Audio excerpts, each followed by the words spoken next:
Buenas and half a day. Good morning, everyone. Thank you for being here today.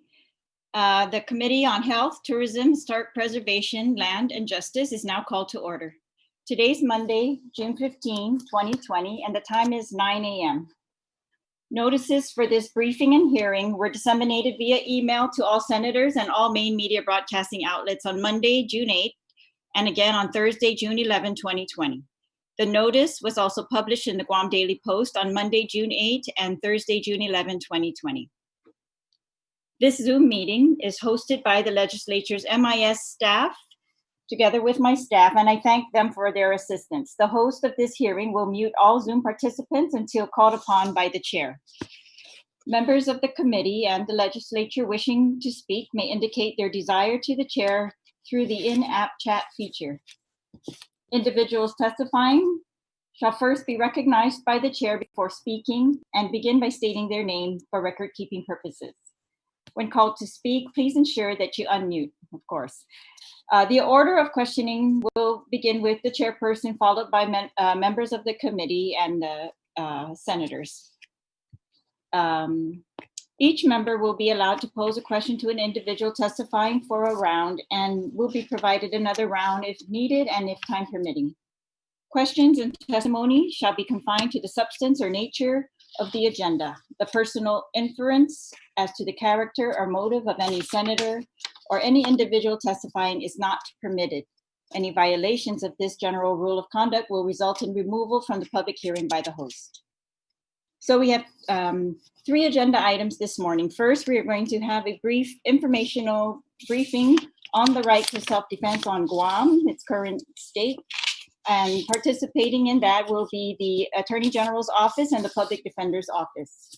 Then we will have a hearing on Bill 47-35, sponsored by Joseph Augustine, an act to amend sections 7.111 and 7.112 of Article 5, and 7.86B2A of Article 4, all of Chapter 7, Title 9, Guam Code Annotated, relative to expanding the Castle Doctrine, justification for acts of self-defense, and eliminating the requirement of retreating before the use of force in the face of imminent danger. Third item on the agenda is Bill number 137-35 COR, sponsored by James C. Moylan, an act to amend Article 7 of Chapter 80, Title 9, Guam Code Annotated, relative to the hormone or anti-androgen treatment program, also known as chemical castration for convicted sex offenders. I would like to acknowledge the presence of my colleagues this morning and thank them for being here. Of course, starting with Senator Joseph Augustine, Senator Jim Moylan, the Vice Speaker. I don't have a list, so forgive me, I'm going from the screen. So Vice Speaker Nelson, Senator Regine Lee, Senator Peter Terlaje, Senator Tello Taitugui, and Senator William Castro. Thank you for being here. Make sure I caught all the senators. Thank you again, my colleagues, for being here this morning. All right, so we will begin now and with the informational briefing on the existing right to self-defense on Guam in preparation for discussing or changing self-defense laws on Guam. It's the goal of the Committee on Justice that the committee members, the entire legislature, and the public be fully informed of the current state of Guam's self-defense law, its effectiveness in protecting individuals at home and in public places, the existing limits on the use of force for the purpose of defending one's own life, the lives of others, or in defense of property, the rates of successful claims of self-defense, along with challenges encountered in self-defense cases, and other relevant information on self-defense. Our goal is a comprehensive understanding of the right to use of force and use deadly force on Guam, prior to discussion of specific bills that may expand the allowable use of deadly force on Guam, including Bill 47-35. So I would like to thank the Chief Deputy Attorney General Shannon Titano and Assistant Attorney General Sean Brown, who have joined us this morning, as well as the Deputy Director John P. Morrison from the Public Defender Service Corporation, who has also joined us and will be making presentations on the current right to self-defense on Guam. We will then take brief questions from the panel, and then we will move on to our second and third agenda items. All right, so Attorney Brown, Assistant Attorney AG Sean Brown. Good morning. Can you hear me? There you are. Yes. Thank you. Thank you. You may begin. Good morning, Madam Chairperson, members of the committee, men and women of the legislature. My name is Attorney Sean Brown. I am a criminal prosecutor with the AG's office. I've been here for about 8 years. I've been an attorney on the island for about 9.5 years. Currently, I'm assigned to violent crimes. Previously, I was the property crimes prosecutor. I've worked in DUI, family violence, and just about every crime that's possible on Guam, I've prosecuted it. I've been in trial at least 40 times on the island, and I've experienced self-defense as a prosecutor several different ways. My goal here today is to give a brief presentation on self-defense, how a prosecutor sees it. And I'll start off by saying that we see self-defense come up in 2 phases. The first phase that we see it is in the charging phase. When a prosecutor thinks about charging a suspect with a criminal case, we first determine if that person has any defenses available to him before we charge the case. Where we see self-defense come up a lot is homicide cases, aggravated assault, misdemeanor assault, and family violence. That's where we see self-defense come up. In almost every single homicide case that's been charged, self-defense is at least somewhat an issue. And before we charge the case, we look at it and we make our own determination if we believe that self-defense was engaged here. If the person who committed the crime, did they have to protect themselves? And before we charge the case, we make that determination. If we don't believe self-defense exists, then of course we charge the case. The second phase, where a prosecutor will see self-defense, is at trial.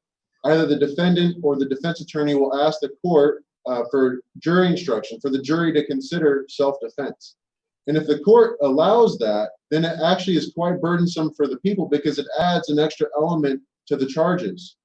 So we have to then prove beyond a reasonable doubt to the jury, not just that a crime occurred, but also that the defendant was not acting in self-defense, okay? The standard on Guam for whether or not the jury considers self-defense is put forward in People v. Root. And essentially, if there's any evidence at all, then the defendant is entitled to the instruction. And that means it becomes the people's burden to disprove self-defense. And that's why whenever there's law that's being updated or added or changed, we have to be careful because that could be confusing to a jury. It could be misused by a defendant potentially at trial. And that's when the prosecutor is most concerned, is that if self-defense is being claimed, but maybe it's not legitimate. And that's when it causes people, or the prosecutor, the biggest amount of problem. Okay. Now let's talk about self-defense and what it actually is. Okay, so there's 2 types of self-defense on the books right now. There's deadly force self-defense and protective force self-defense. Deadly force self-defense is essentially any force used to protect oneself if that force can cause death or serious bodily injury. The best examples I can give of what deadly force self-defense looks like is a firearm, a knife, a bat, maybe a motor vehicle. Now, there's a lot of gun holders on Guam, as we know, and a firearm is kind of unique. Unlike a knife, a bat, or a gun, those have common everyday uses. A firearm is usually reserved for just one thing, and that is to potentially kill somebody. So firearm and knives, that's what we see most often when we talk about deadly force self-defense. Okay. Now, there are 3 limitations to deadly force self-defense. Okay. The first limitation is that it has to be in response to somebody who might be experiencing death, serious bodily harm, kidnapping, or CSE. So it has the initial harm or danger or threat has to be quite serious before somebody can engage with deadly force self-defense. Okay. I have an example I would like to use, so I think it might be helpful. Let's say I'm at the Kmart parking lot and I get into a fender bender with somebody else. It's my fault. I even say to the other driver, I'm sorry for bumping into your car. The other driver, for some reason, is very upset. They get out of their vehicle. They start yelling at me, threatening me. They reach out into their vehicle and grab a tire iron, which is a very heavy metal tool used for changing tires, and they start approaching me, yelling at me, threatening to kill me. They raise the tire iron above their head. They come very close to me. I can then use a knife or a firearm to defend myself. I can use deadly force at that point because I could experience death or serious bodily injury if I don't protect myself. That's the best example I can give of deadly force. Now, there's two other limitations for deadly force self-defense. The second limitation is someone cannot have provoked the need for deadly force. So if someone starts a fight or starts being violent, and then they react, another person reacts, and they re-react with deadly force, they don't get to claim self-defense because they provoked the need for it. You're the initial aggressor, so they don't get to claim deadly force self-defense. Okay. The third limitation is probably the one I think most of the senators are interested in, is someone cannot use deadly force self-defense if they could, with complete safety, retreat or flee or walk away. So if someone is experiencing a threat, but they can just easily walk away, they're not allowed to engage in deadly force self-defense. Okay. Now, in Guam law, that is there's an exception to that limitation. Okay. In Guam law, in self-defense, already in the books, if someone is in their dwelling, vehicle, or place of work, they don't need to retreat. Okay, they don't need to flee. They can use deadly force self-defense already. Okay, that's already in the books. That's 9 GCA statute 7.86 B2A. Okay, now that is very different from protective force, and we're going to talk about that next. Okay, protective force is basically any force that doesn't reach the level that deadly force does. Someone cannot die. There cannot be seriously bodily injury. And the best example I can give you all of protective force is simply one's hands. Okay, push, shove, or punch. That's our most common experience with protective force self-defense. Okay. An example of that would be, again, we're at the Kmart parking lot. I get into a fender bender with somebody else. I even tell the individual, man, I'm sorry for hitting your car. I apologize. They get out of their vehicle, very irate, angry, no weapon, no tire iron. They simply walk up to me and they start shoving me in the chest. That causes me pain, bodily injury. They keep shoving me. I'm allowed to then use protective force, not deadly force, because my life's not being threatened. I'm not experiencing potentially serious bodily injury, death, kidnapping, or CSC. Okay, so I can only respond with protective force like my hands. Okay, and yes, some people can equate to deadly force using their hands, but I'm talking about a simple strike to protect myself. That is the best example I can give. Okay, now there's two things I want to talk about regarding protective force and deadly force. Protective force, there is no duty to retreat. Okay. So it doesn't matter if you're in the Kmart parking lot, home, vehicle, a school zone, it doesn't matter where you are. If you're only using protective force, one's hands, there is no duty to retreat or duty to flee. Okay. Now, the last thing that I think is very important to know for both deadly force self-defense and protective force self-defense is that there's an immediacy requirement. Okay. One cannot respond with any self-defense if there's not an immediate threat. Okay, the best example I can give of that is if someone's 30 or 40 feet away across the street yelling obscenities at another person, maybe even threatening that person. I cannot use any form of self-defense in the streets because that person's not an immediate threat to me. Okay, it's a future threat at best. I still have the ability to walk away. Or I could just maybe stand my ground. I could just stay right there and they may not come at me. We don't know. Now, once they start advancing, that might change the situation. But again, for someone to use deadly force or protective force, it has to be an immediate threat. Okay, so that is the best 10-minute summary I can give of what self-defense looks like to a prosecutor that I think would help understand what it looks like in the real world and where we see it the most. And again, that is homicides, aggravated assaults, and family violence, misdemeanor assaults where we see self-defense most often. Okay, thank you all very much for your time. Thank you very much, Attorney Brown. Thank you very much. And we're going to hear now from the Public Defender's Office, Deputy Director John Morrison. John. Thank you, Senators, committee members. I think Attorney Brown's summation is fair. I'm not sure if he's still teaching at UOG as an adjunct professor, but I think that a presentation was accurate as far as the public defender is concerned. We do see it a little bit differently at times. Some of the individual elements he spoke about, the duty to retreat, the knowing that you can safely retreat. These are unfortunately split-second decisions that have to be made. Sometimes there's a weaker person that's being set upon by larger individuals, and it's just difficult to tell in a split second if deadly force was going to be used against this person or not. So those are sometimes the issues that we face at trial. I mean, the speed in which somebody has to make this decision is basically, in my view, all the coherent thoughts you've had while you're like slipping on your kitchen floor. I mean, your brain just basically seems blank when that's happening, and you're just sort of thinking about righting yourself and surviving. So those are the issues that we see at trial. I would agree that this is a decision that's made as a charging decision, and then at trial, there's an additional element from our perspective, and that is it's sometimes something that we discuss with the Attorney General in furtherance of negotiating a case. The self-defense law on Guam is, as Mr. Brown, as Attorney Brown referenced, the government does have to disprove that beyond a reasonable doubt if it's invoked at trial and the facts support it. I personally have tried many cases on Guam and in other jurisdictions. I've used self-defense as a defense a number of times. And I think the juries have always, under existing law, given my clients fair consideration based on how it's written and modified by our Supreme Court. I'll speak in a little more length about the proposed bill 4735, but I think that fairly sums up where we see self-defense claims as far as our office is concerned.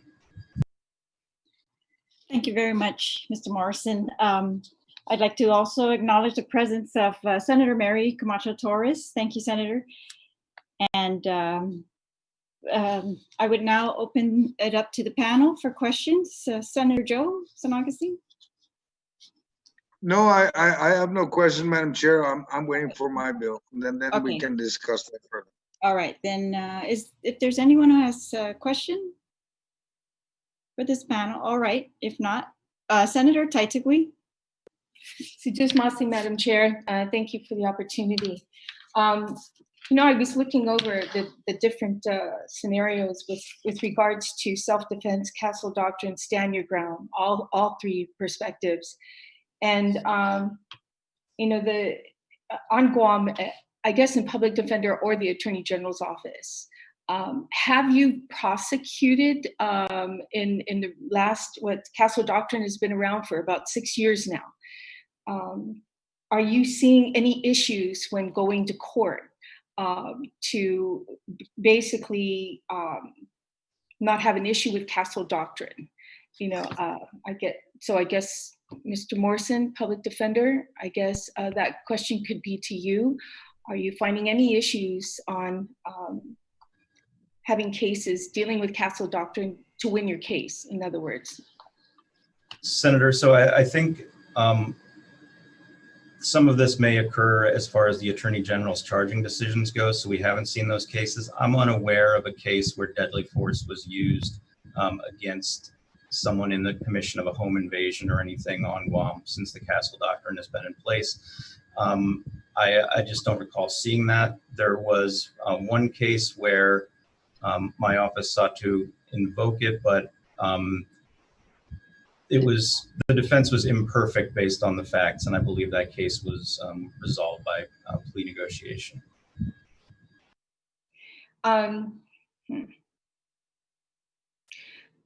Well, I guess, the bill, because we're going to go down a bill that has stand your ground, maybe if there's some other information with regards to other jurisdictions that have switched and extended their laws to allow, stand your ground further out. Have you had any kind of information with regards to how it would be helpful in this circumstances when it comes to castle doctrine versus stand your ground, and any perspective on that you've heard, the pros and the cons, basically?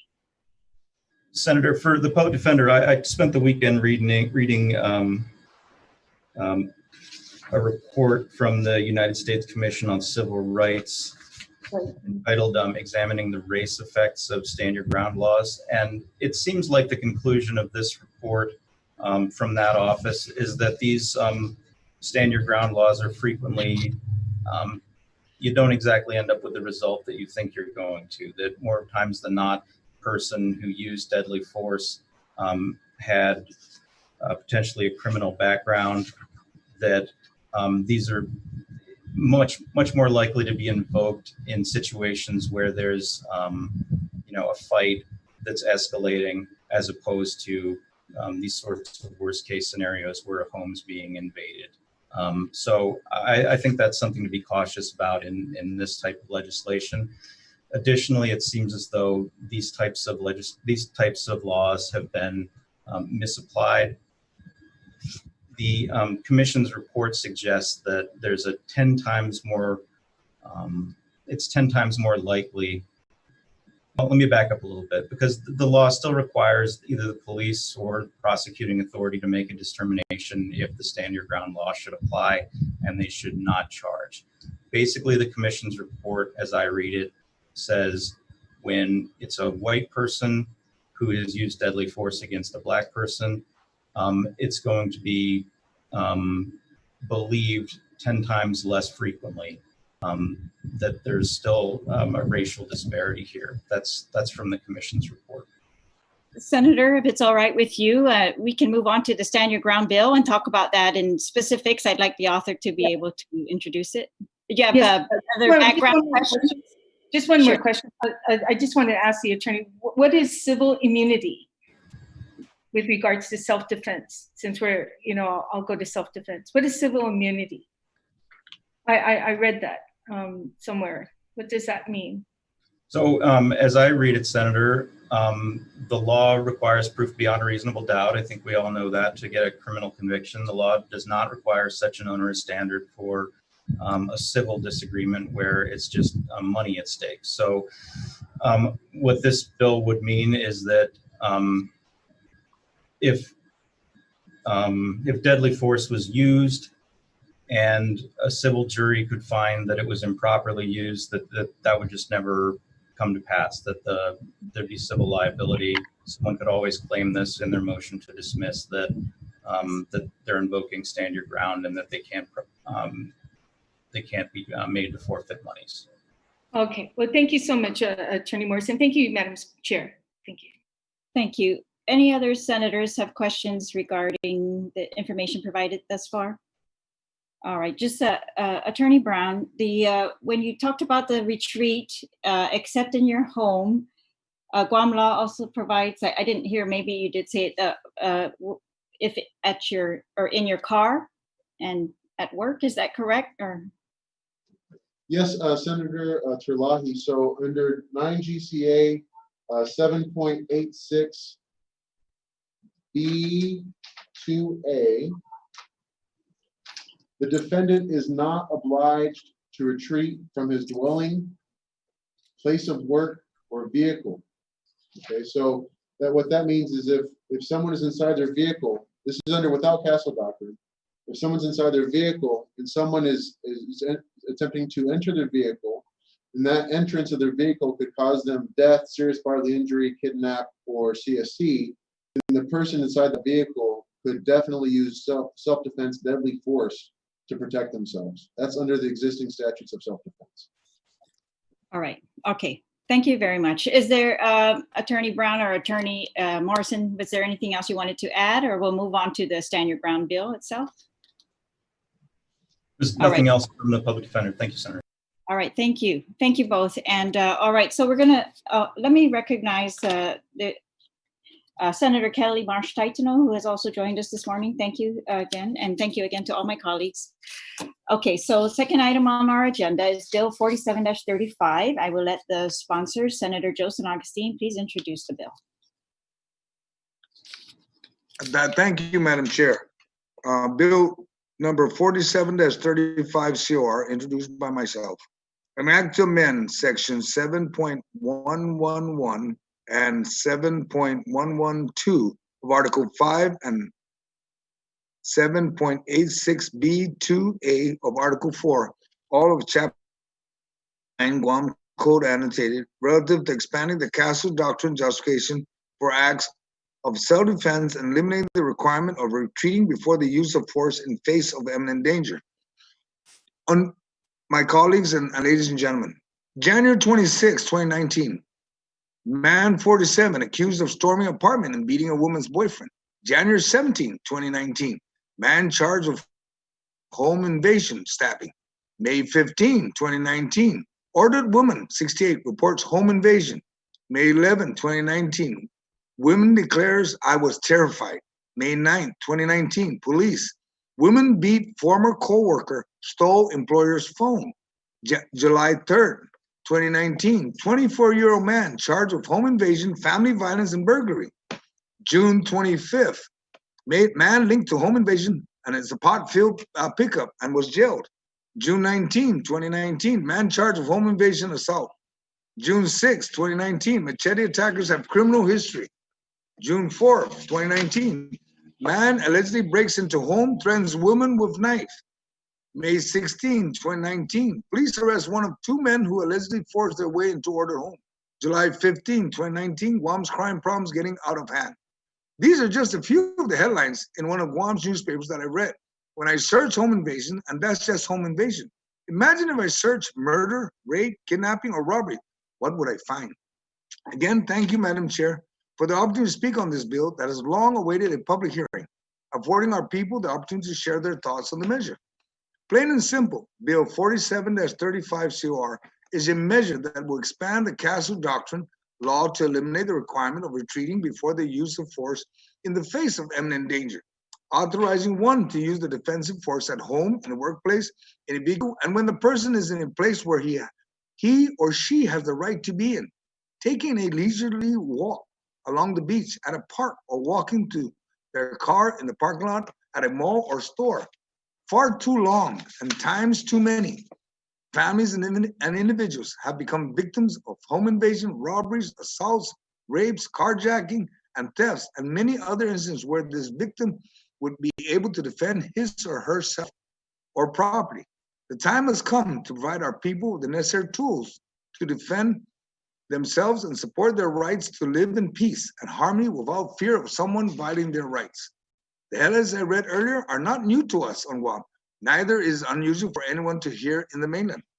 As many as 25 jurisdictions throughout the United States have enacted laws such as this. Their laws cover the person's life, home, vehicle, and property.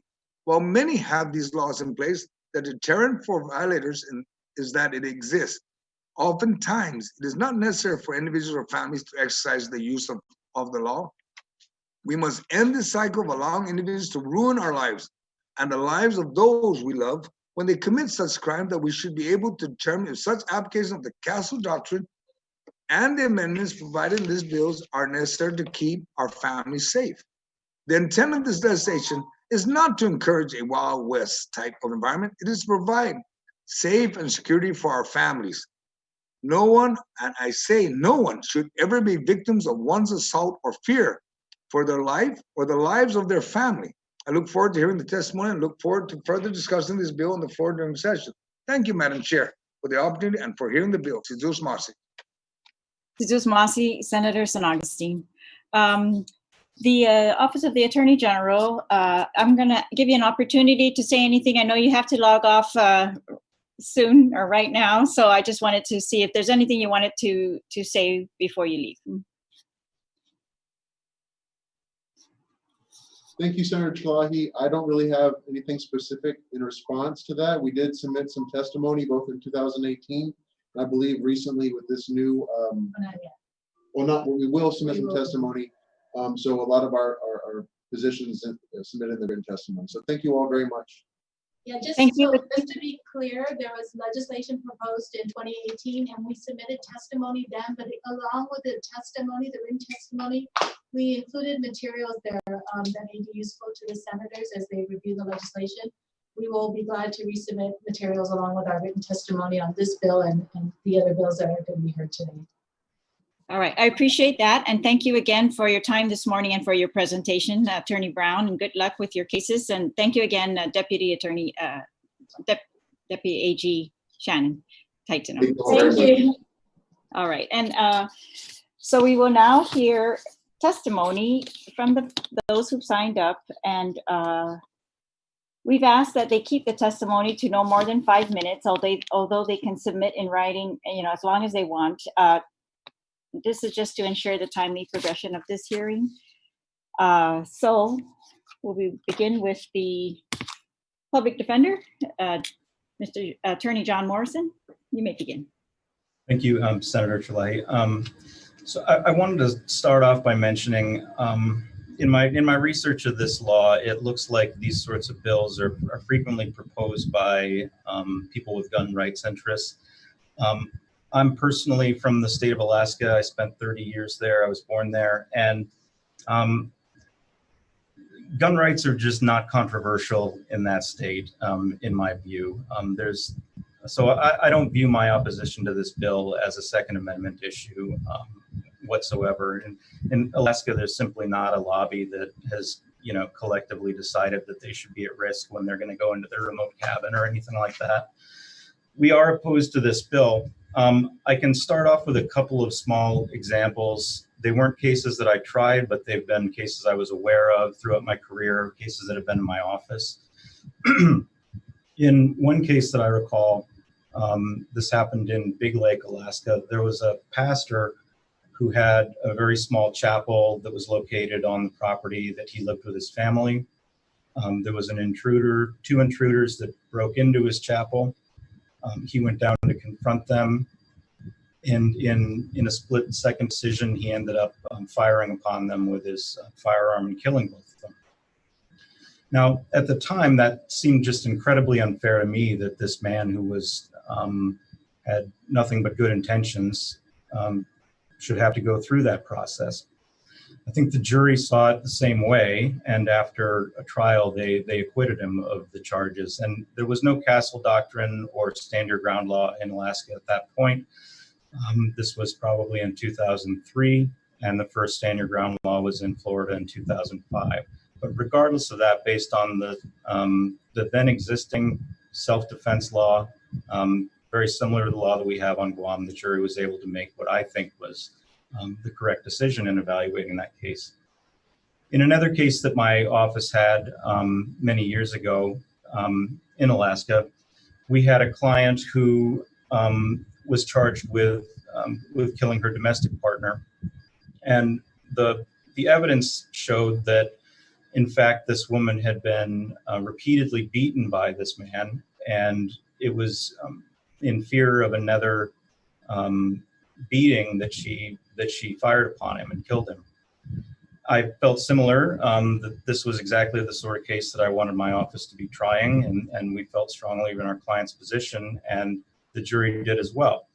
Now, again, this was not a stand your ground issue, and in fact, a bill like this wouldn't have helped her at all because the person that she shot was lawfully in the residence, although acting unlawfully. So, in my view, the current self-defense law that we have on Guam and that existed in Alaska when I was practicing there was adequate for resolving these types of issues. So I believe a bill like this, a law like this, would have some unintended consequences.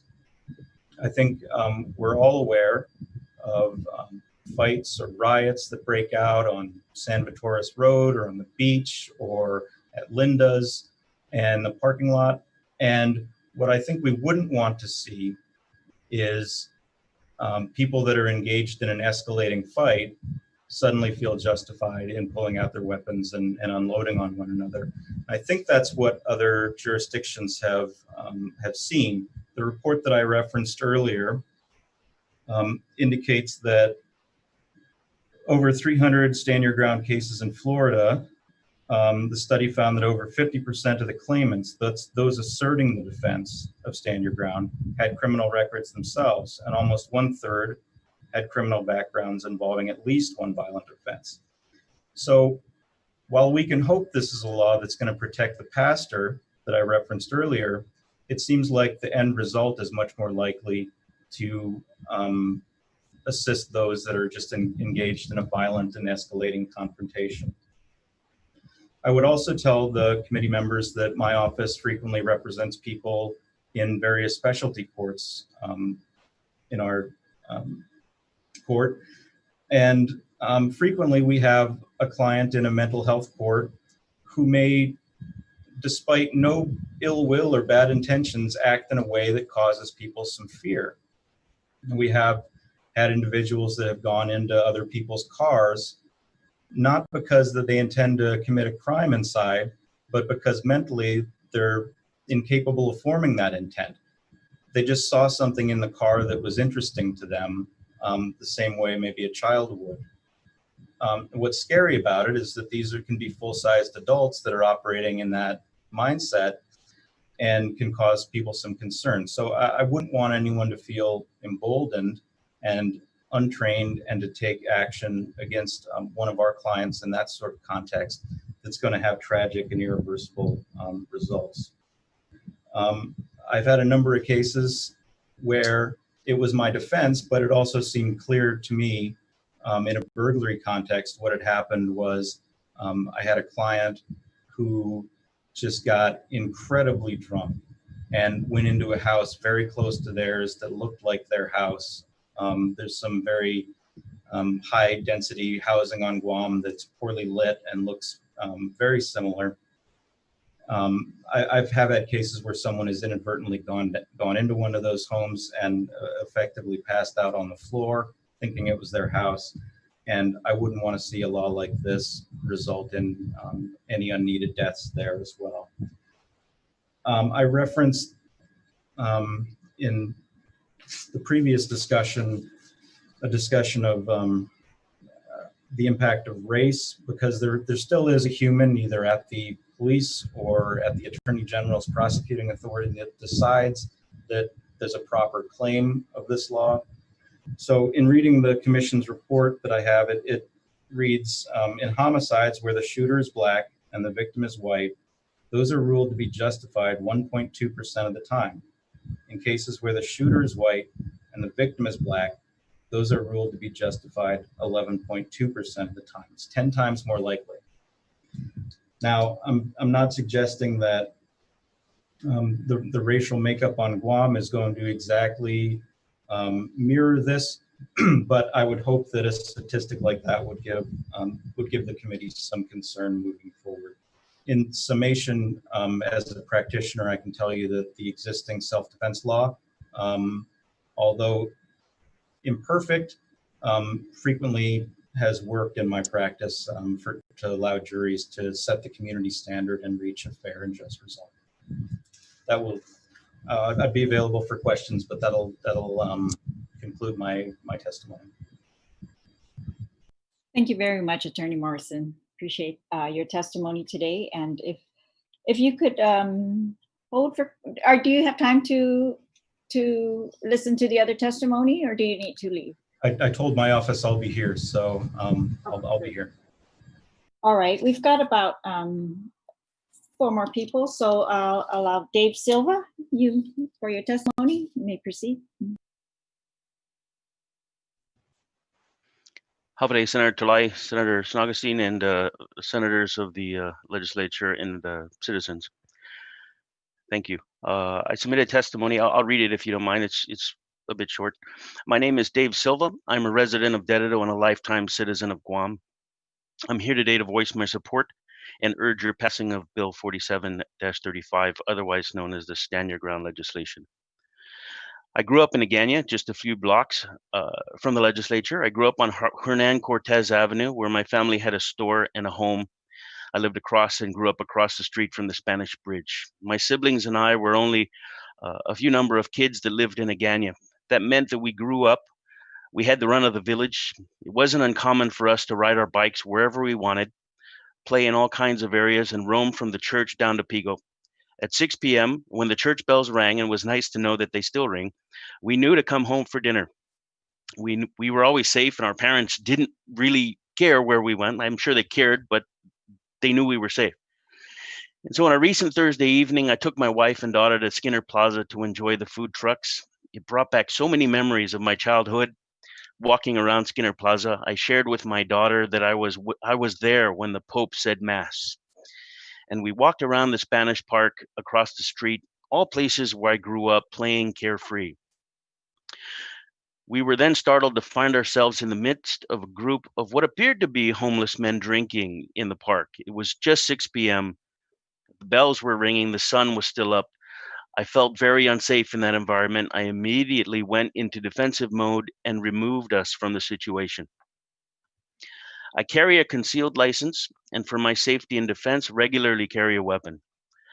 On this day, I was prepared. I do not carry a weapon so I can act in a brazen manner. It does not make me any more of a man because I carry a tool that can be used to kill. In fact, I am more cautious when I carry. I do not drink or go to places where safety might be a concern. Importantly, I do not have the mindset that drawing my weapon will be my first response. In fact, in the training that I've taken, all of my instructors have said, and I quote them, avoid the fight at all costs and draw your weapon at last resort. Shooting someone should be your last resort. It will affect you and them for a long time. I was grateful for the passing of the Castle Doctrine. I've become a student of it. I appreciate the balance of safety and confidence it provides. My home is my castle. I shouldn't have to retreat. In fact, although the law removes it, it's not a matter of an obligation to retreat.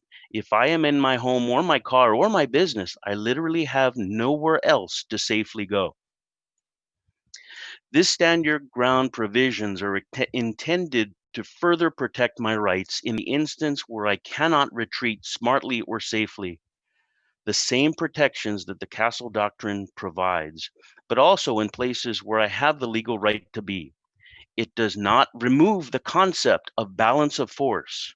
It does not remove the sensible responsibility to de escalate and even retreat if safely possible.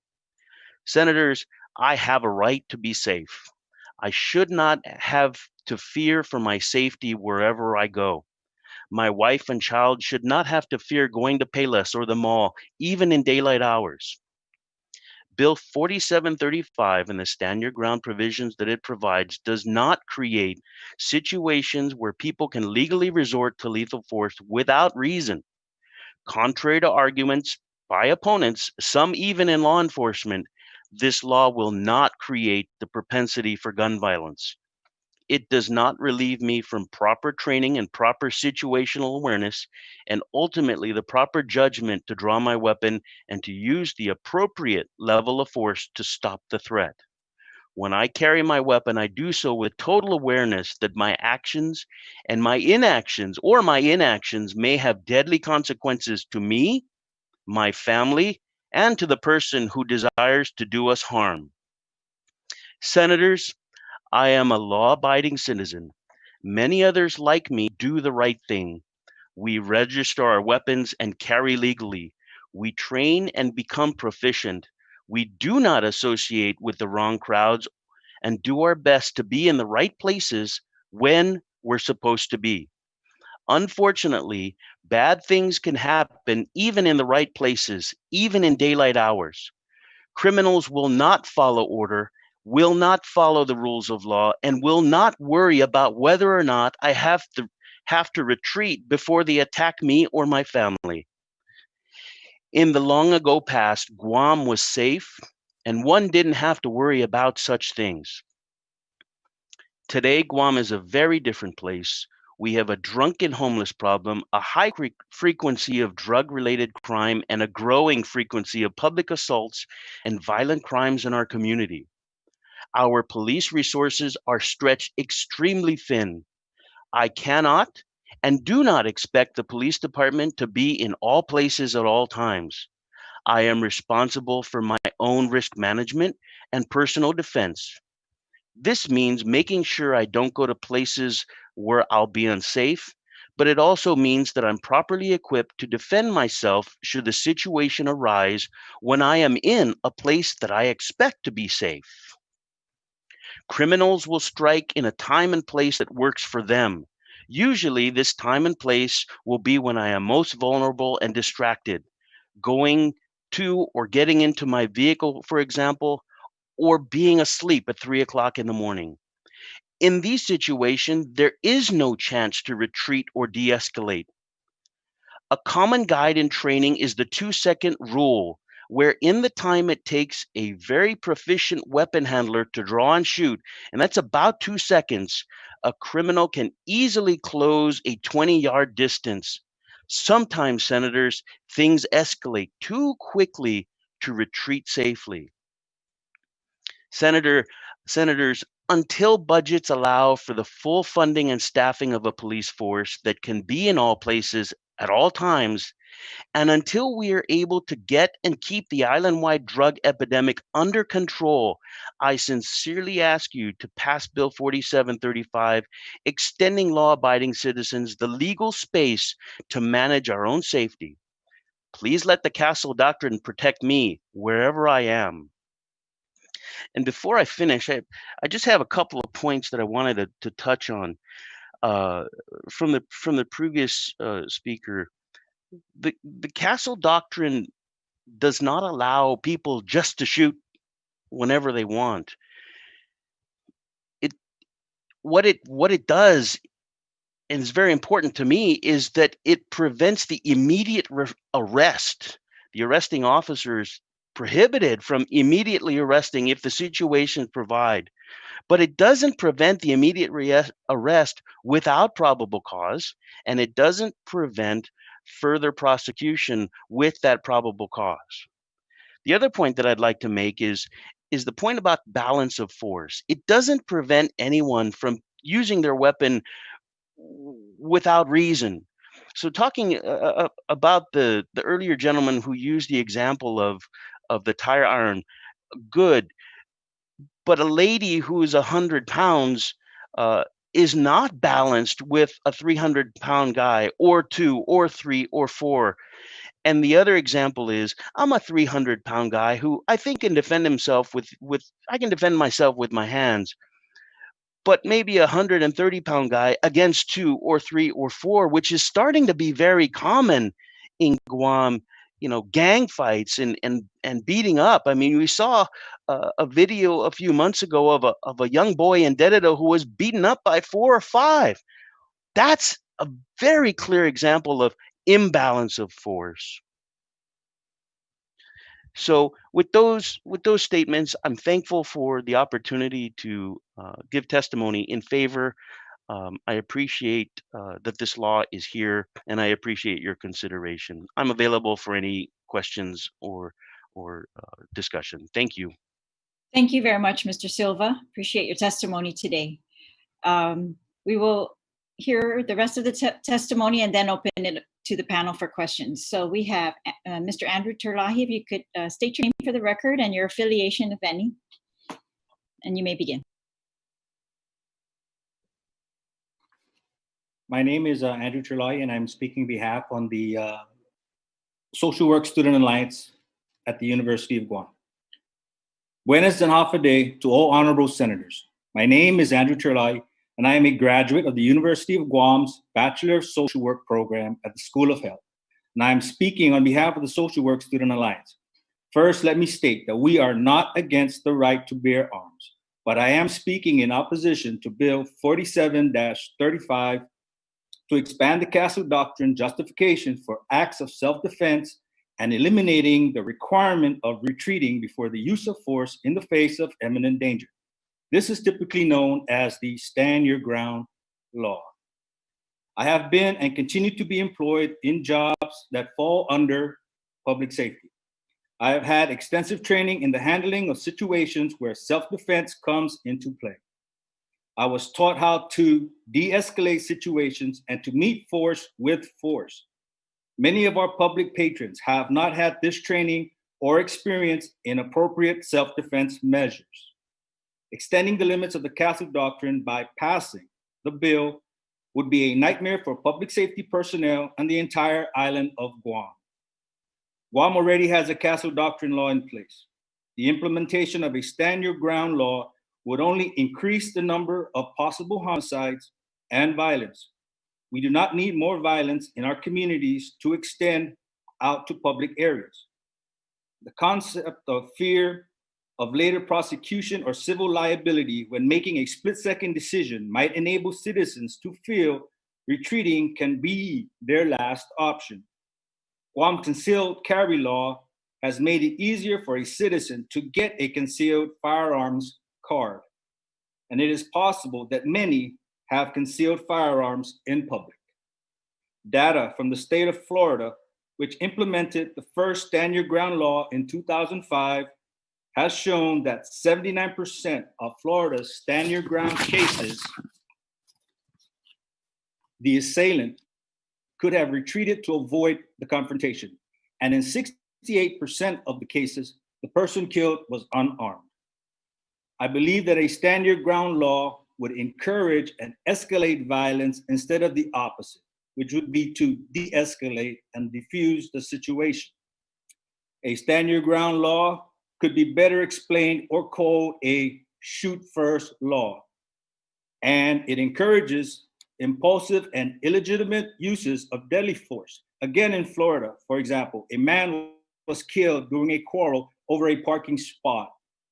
Everyday citizens do not have the training of public safety officers and might not understand the meaning of meeting force with force. They could be escalating the situation and not even know it. Then bang, the gun goes off. We need to prevent this bill from ever becoming law. I urge you to consider that we already have a self-defense law in place.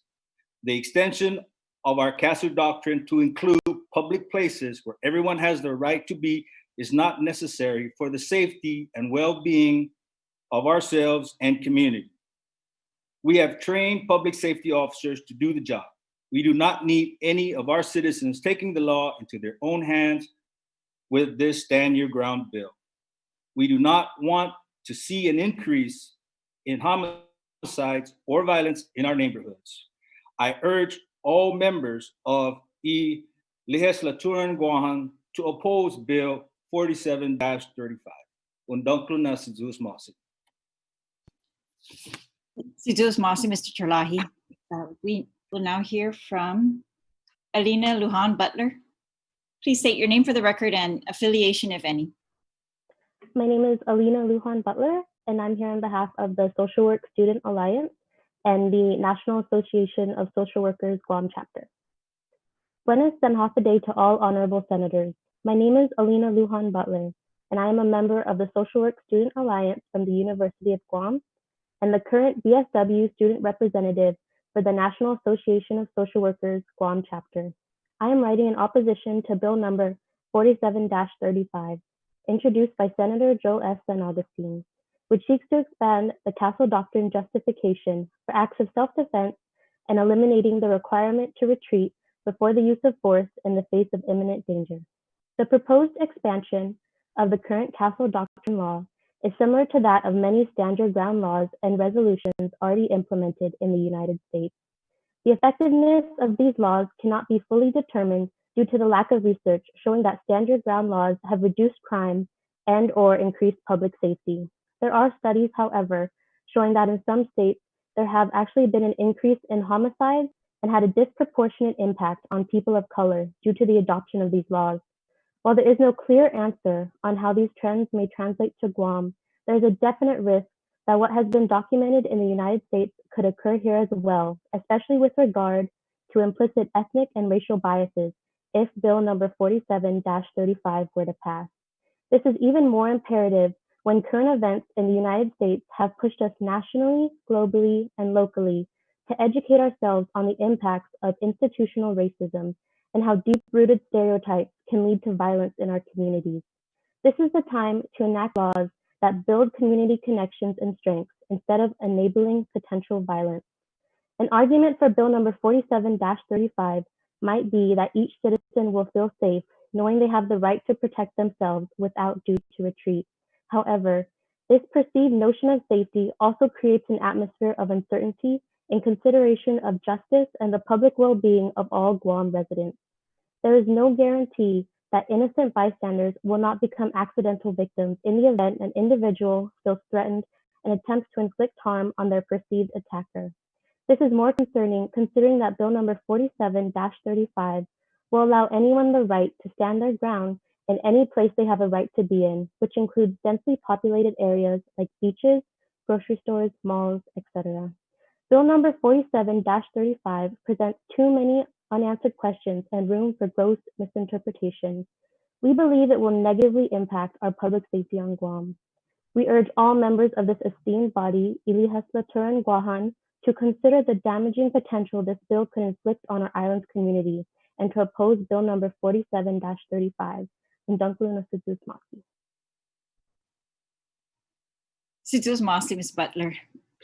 Thank you for your testimony. We now hear from Lauren Cruz. Lauren, if you could state your name for the record and your affiliation, if any. My name is Lauren Cruz, and I am a member of the Social Work Student Alliance at the University of Guam. Buenas and Hafa to all honorable senators. My name is Lauren Cruz, and I am speaking as a member of the Social Work Student Alliance. I am writing in opposition to Bill 47-35 to expand the Castle Doctrine justification for acts of self-defense and eliminating the requirement of retreating before the use of force in the face of imminent danger.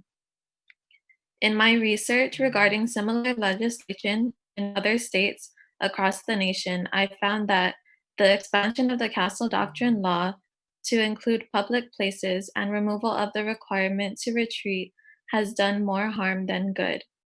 In the case of Florida, the first state to implement the Stand Your Ground law, the law was associated with a 32% increase in firearm homicide rates and a 24% increase in overall homicide rates.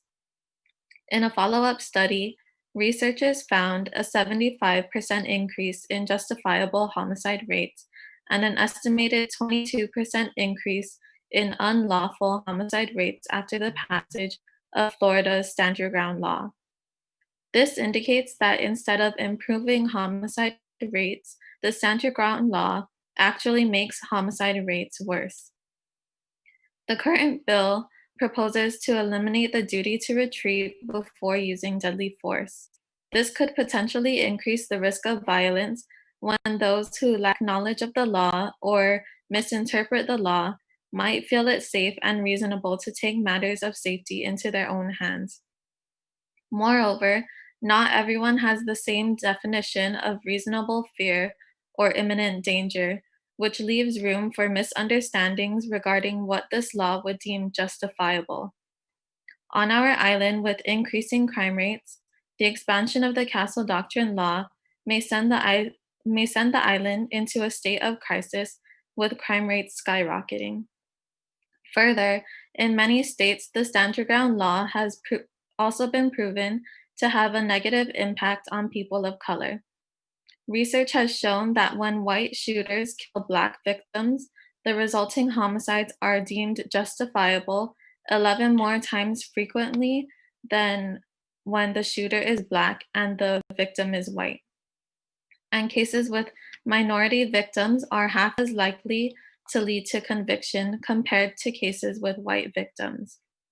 This is concerning to me because on our island, there is already racism and racial profiling towards minorities, such as members of the community from other Micronesian islands.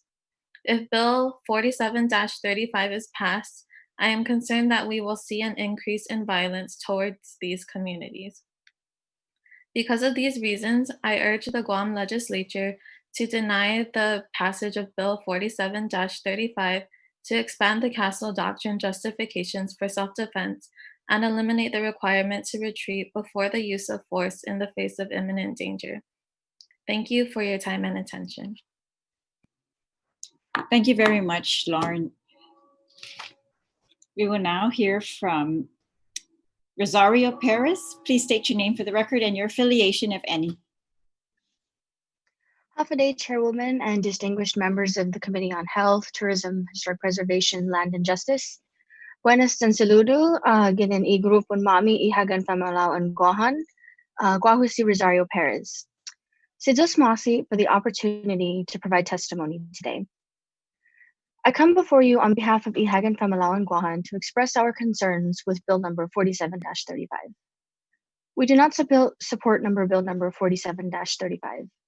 We would further call for a repeal on Guahan's current Castle Doctrine law. Bill number 47 seeks to amend Castle Doctrine law to expand justified acts of self-defense and eliminate the requirement of retreating before the use of force in the face of imminent danger. While the intention of this bill may be to enhance protective methods for Guahan's people, we cannot support this bill for a few reasons. In the 34th Guam legislature, Bill number 149-34 was introduced, and the Guam Police Department and Public Defender of Guam submitted testimony against its passage. I would like to recognize that this was testimony from the previous term, so I just wanted to put that out there.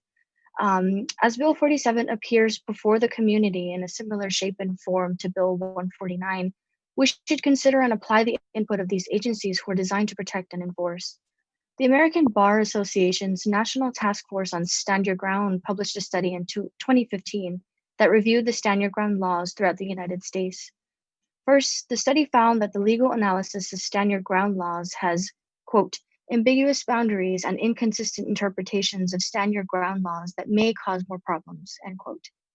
Second, the stand your ground laws have, quote, no deterrent effect on violent crimes, end quote, such as burglary, robbery, aggravated assault, and in fact indicated an increase in homicides in states with stand your ground laws. Lastly, experiences from Florida suggest that stand your ground laws are exploited by, quote, habitual criminal offenders who are exploiting stand your ground laws to avoid liability for their offenses. A significant danger and repercussion to the passage of Bill 47 is related to Guahan's prominent issue of family violence. In the Judiciary of Guam 2018 annual report, they stated that the top offenses charged overall for family violence was 457 total cases, the highest number of cases in 2016, 372 total cases, the highest in 2017, and 287 total cases, the second highest in 2018. In addition, it also illustrated that the top misdemeanor offenses charged for family violence, 446 total cases, the highest in 2016, 366 total cases, the highest in 2017, and 280 total cases, the highest in 2018. In light of these statistics, we should consider the complexities of domestic violence. During intimate partner violence, physical assault, or sexual assault, the individual using abusive behavior is driven by the need for power and control. A possible problematic scenario might be if a victim attempts self-defense or even uses any kind of violence against an aggressor. The aggressor can use this attempt to exert their power and control and justify reasonable fear of danger and cause further harm or death to the victim.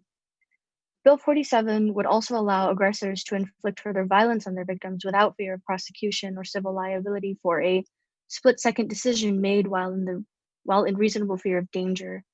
According to Bill 47 and other policies, to protect these split-second decisions may cause more unnecessary danger and further normalization of violence. Ihagan Pamalawan Guahan's mission as an organization is to promote the social welfare of Guahan and her people.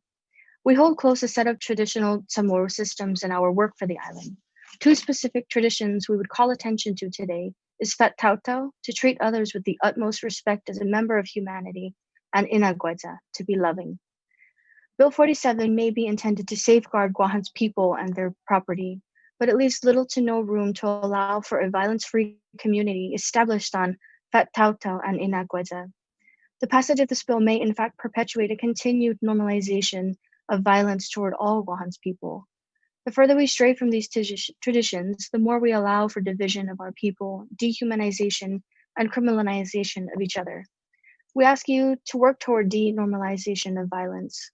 We ask that the Chamorro traditions of Fet Tautau and Inagweza inspire your decision against the passage of Bill 47 and even repeal Guahan's current Castle Doctrine law. Undang Cluna si Diyos Masi, con respeto, Ihagan Pamalawan Guahan. Si Diyos Masi, Ms. Paris. I believe that concludes our those who signed up for oral testimony. There are a couple who have submitted written testimony, including former Chief Prosecutor and Deputy Attorney General Phil Tedinco, Esquire, in opposition, Mr. Brad Hewitt in support, Ms. Janine Lynn Cabrera in opposition, and wait, I think some just came in.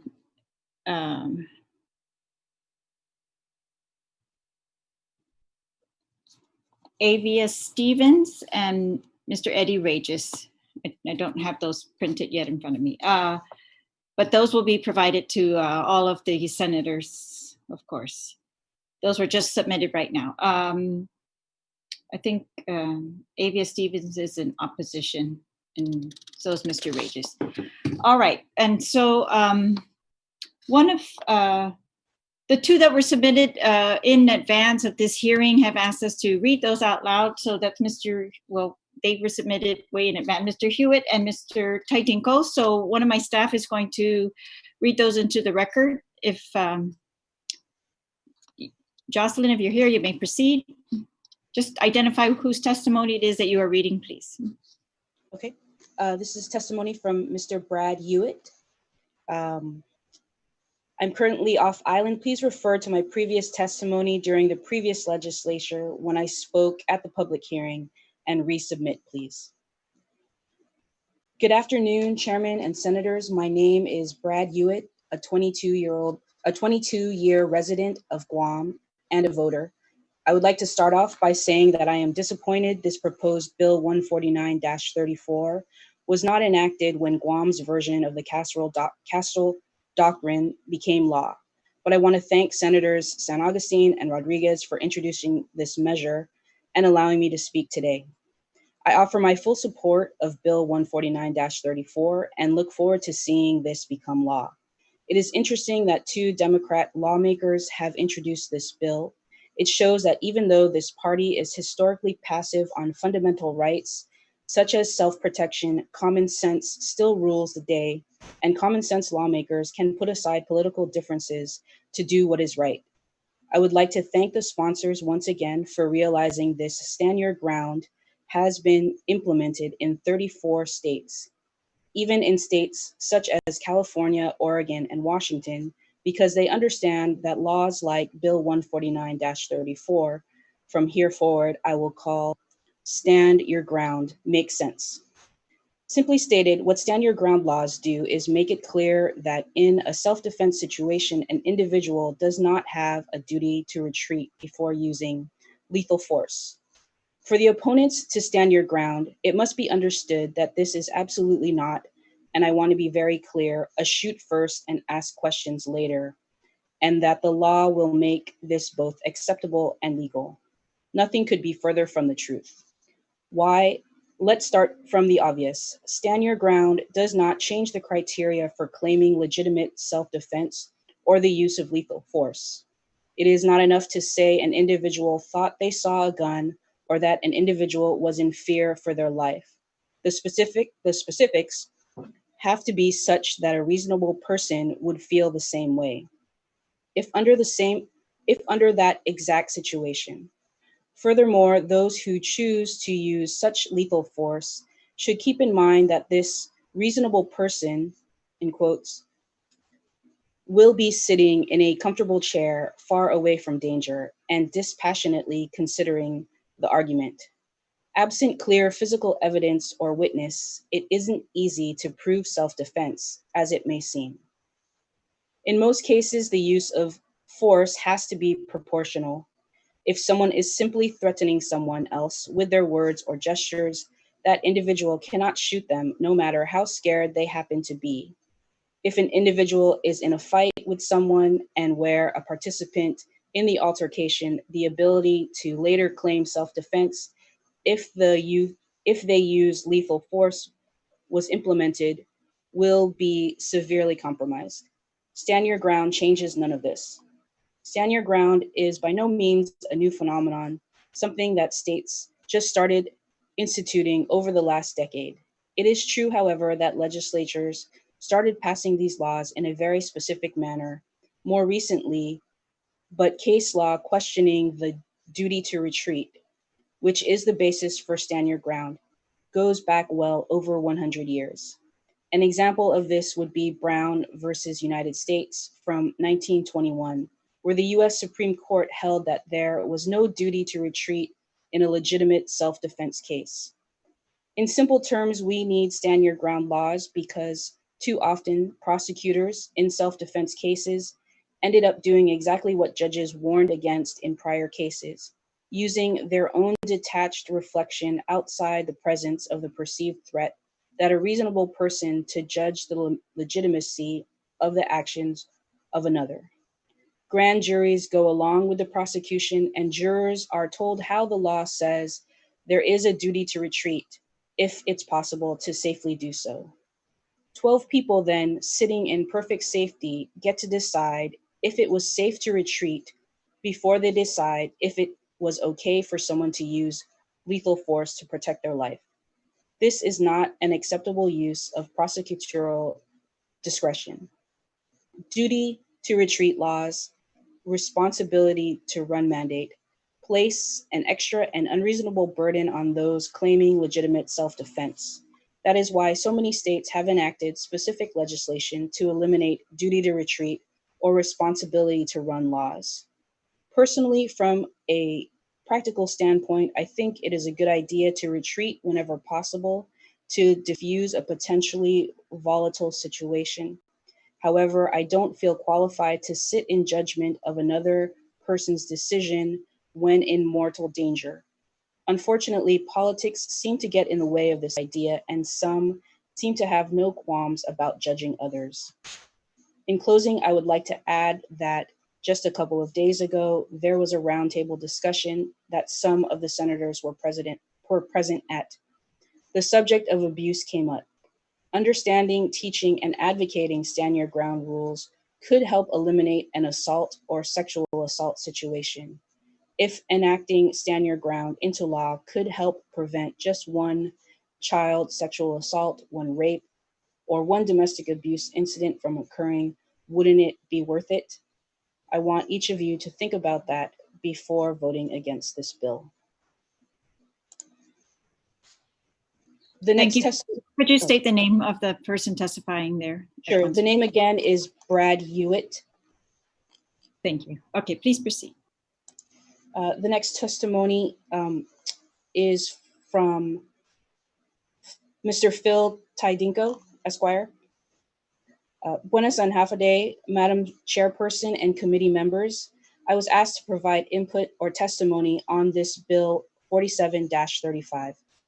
Maybe my 3 decades practice of law, which has included serving Guam as its chief prosecutor and an alternate public defender for Guam, having served as a GPD legal advisor counsel, defending clients accused of crimes in private practice, as well as also prosecuting criminal cases in Hawaii and the CNMI, might persuade you all to take one position or another.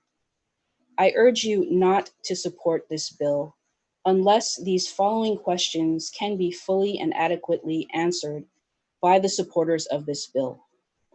Number 1, what are the compelling and urgent reasons for changing or adding to our self-defense, defense of others, and castle doctrine laws here on Guam?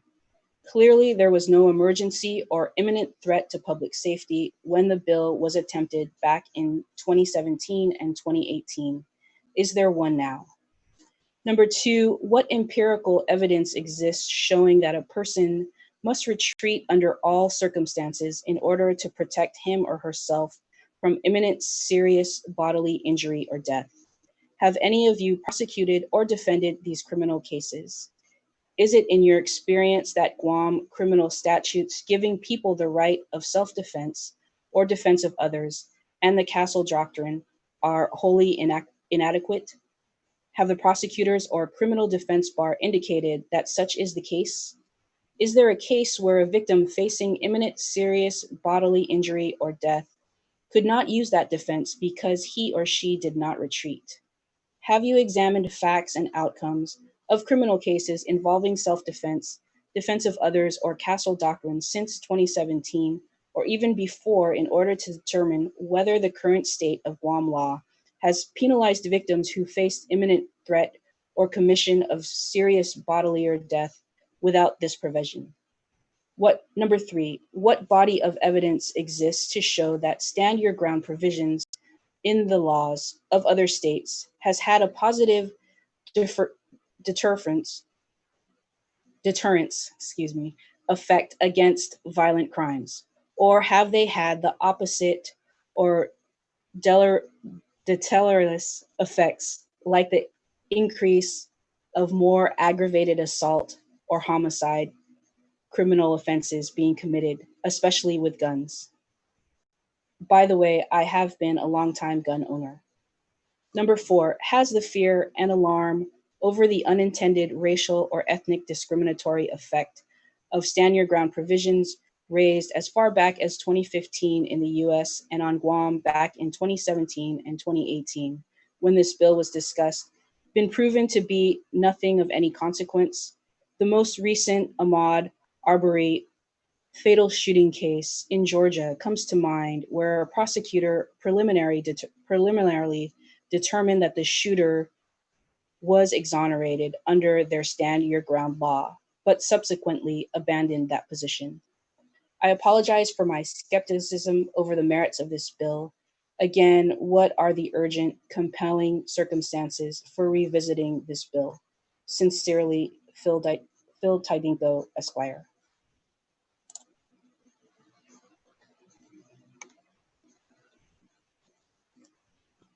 Thank you very much. Those were the 2 testimonies submitted in advance. As the hearing has been going on, there have been other testimonies submitted by email to our office.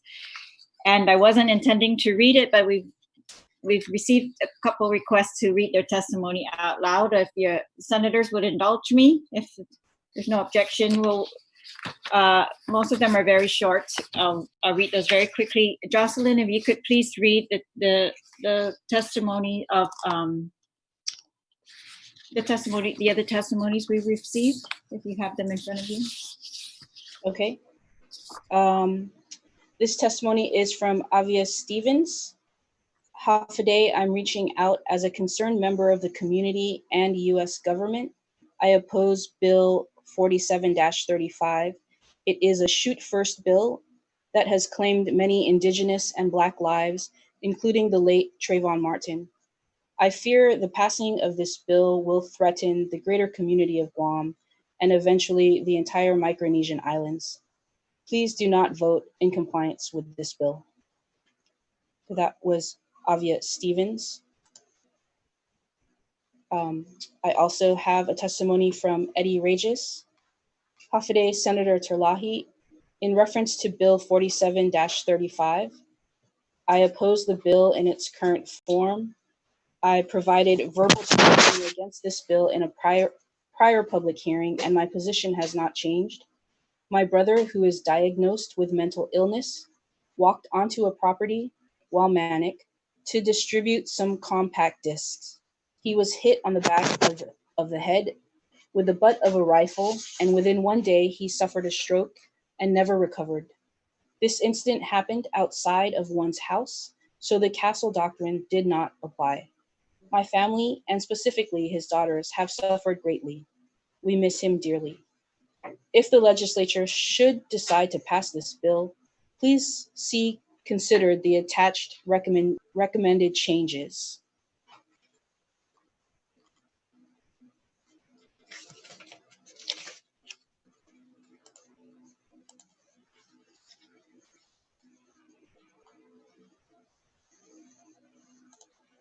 Sorry, I'm pulling up. I'm not seeing the changes to this attachment, so maybe we'll follow up with him. The next testimony is from Judy Regis. Senator Terlaje, I am writing to give my testimony against Bill 47-35. Please kill this bill. Our small island does not need to give people a reason to take the lives of others. This bill, if made into law, will only cause more division in our community. I implore you and other island senators and leaders to do more to bring community together, to invest in education. Please kill this bill. Vote no to 47-35. Thank you. Sincerely, Judith Ray G. Regis.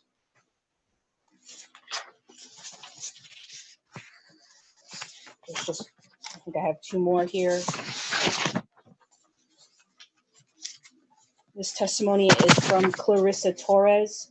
Hafaday, Senator, I hope you are well. I'm writing you this morning to ask you to please keep this bill from passing. I understand the base of this bill. However, this makes it too easy for others with ill intent to use this as a way to do harm as they please. This could turn any situation into an easy escalation and possibly end many lives. We have seen too many times of fatal outcomes due to stateside police using fear of their life, in quotes, to justify killing a person of the African American community. We do not need similar situations here on Guam. I'm sure that you can also see and understand this too, so I hope that you'll voice this and stop this from passing. God bless.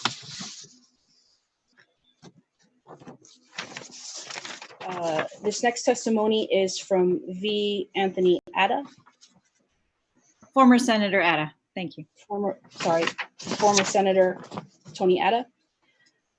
Dear Chairperson Terlaje and committee members, I'm submitting testimony in support of the intent of Bill 47-35, as the bill appears to propose to implement a stand your ground law on Guam, a policy that I support. The most significant public misconception about stand your ground laws is that they permit people to use defensive force as the first option of self-defense. Stand your ground laws simply remove the burden of defendants to prove in a court of law that they had an opportunity to flee prior to using defensive force. No responsible Second Amendment rights organizations advocates for the use of firearms or other forms of deadly force as the first line of defense. I also believe that everyone should do their best to avoid confrontations that will necessitate the use of defensive force. The main problem with laws that mandate flight before fight is that to mount an affirmative defensive for the use of defensive force, defendants must prove not only that their lives and safety were at risk, but that they had no opportunity to flee as well.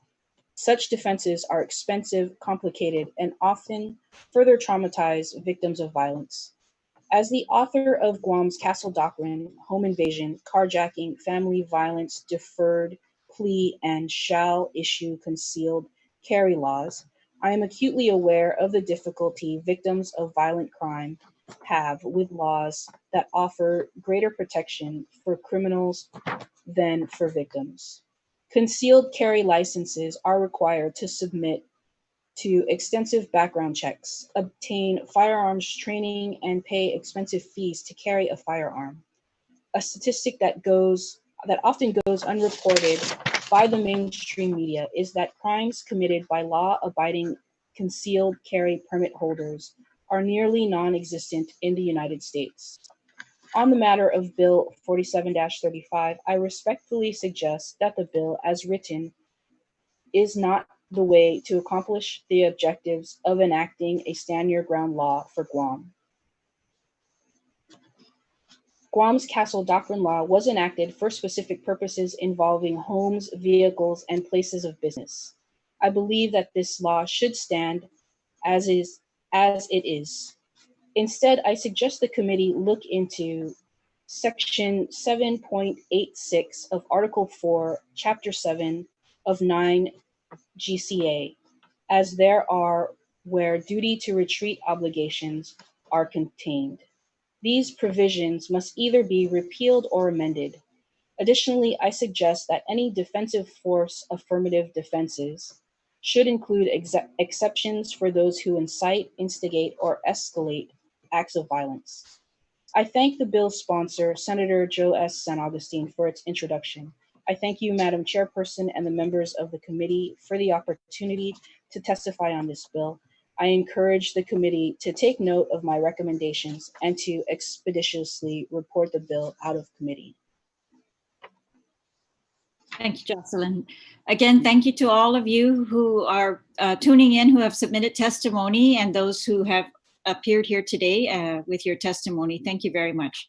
We will now proceed with the questions from the panel. I'd like to note before we begin that we did receive a fiscal note, and according to BBMR, the bill is administrative in nature and thus does not have a fiscal impact to Government of Guam at this time. I will begin with the sponsor, Senator San Augustine, if you'd like to ask any questions or make any comments?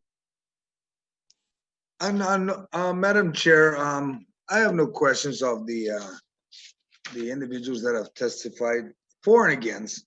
I just look forward that when the bill is reported to the floor, we'll have further discussion on the floor and we'll decide from there. Thank you. Thank you. Vice Speaker Nelson? Oh, yes, Vice Speaker? Madam Chair, thank you. I don't have any questions at this time. I'd like to thank everyone that came forward and gave submitted testimony. We really appreciate hearing all different perspectives of the impact of this bill. And so it's something that we are really going to consider. Mr. Silva, Alina, Jerica, Rosario, Lauren, thank you very much for your testimony. It helps us. Senator Lee? Buenas and half a day, everyone. Can you hear me? Yes. Okay, great. Thank you. Thank you, Madam Chair, and thank you all for providing testimony for us this morning. It's been really great to hear all the different perspectives, and it really does help for us to have an informed or be informed by our community before moving forward on measures like this. I did want to ask just two questions, Madam Chair. One for Attorney Morrison. So Attorney Morrison, thank you so much for your testimony on the bill and for also the information that you shared prior. You mentioned some unintended consequences that you feel this bill may cause, specifically the addition of gun violence to riots and other confrontations in public spaces. Can you share with the public and this committee your analysis of where this bill will expand, quote, Castle Doctrine self-defense protections to? Thank you, Senator. It is sort of a situation where I feel like I'm picking my own pocket as a defense attorney to some extent, because if I had a client who was in a position that was going to be affected by this bill, I would certainly invoke its protections. But what I believe would happen is that we would end up with a riot situation or a small group of individuals that are fighting. One side would explain to the police that they were being attacked. The other side would disagree with that.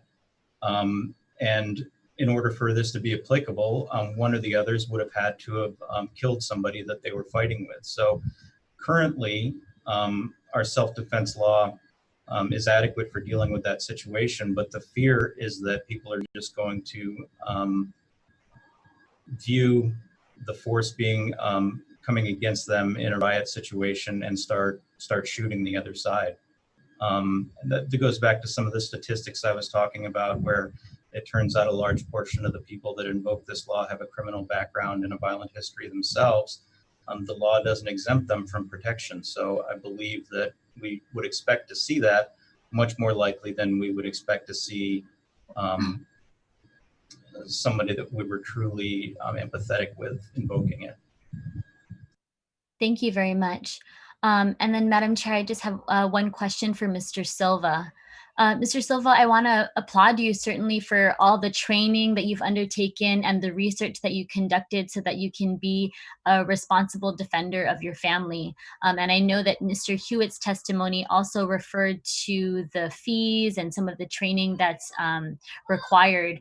But if you could detail for the committee what kind of training, if any, is required locally or federally in order to be a licensed concealed carry gun owner?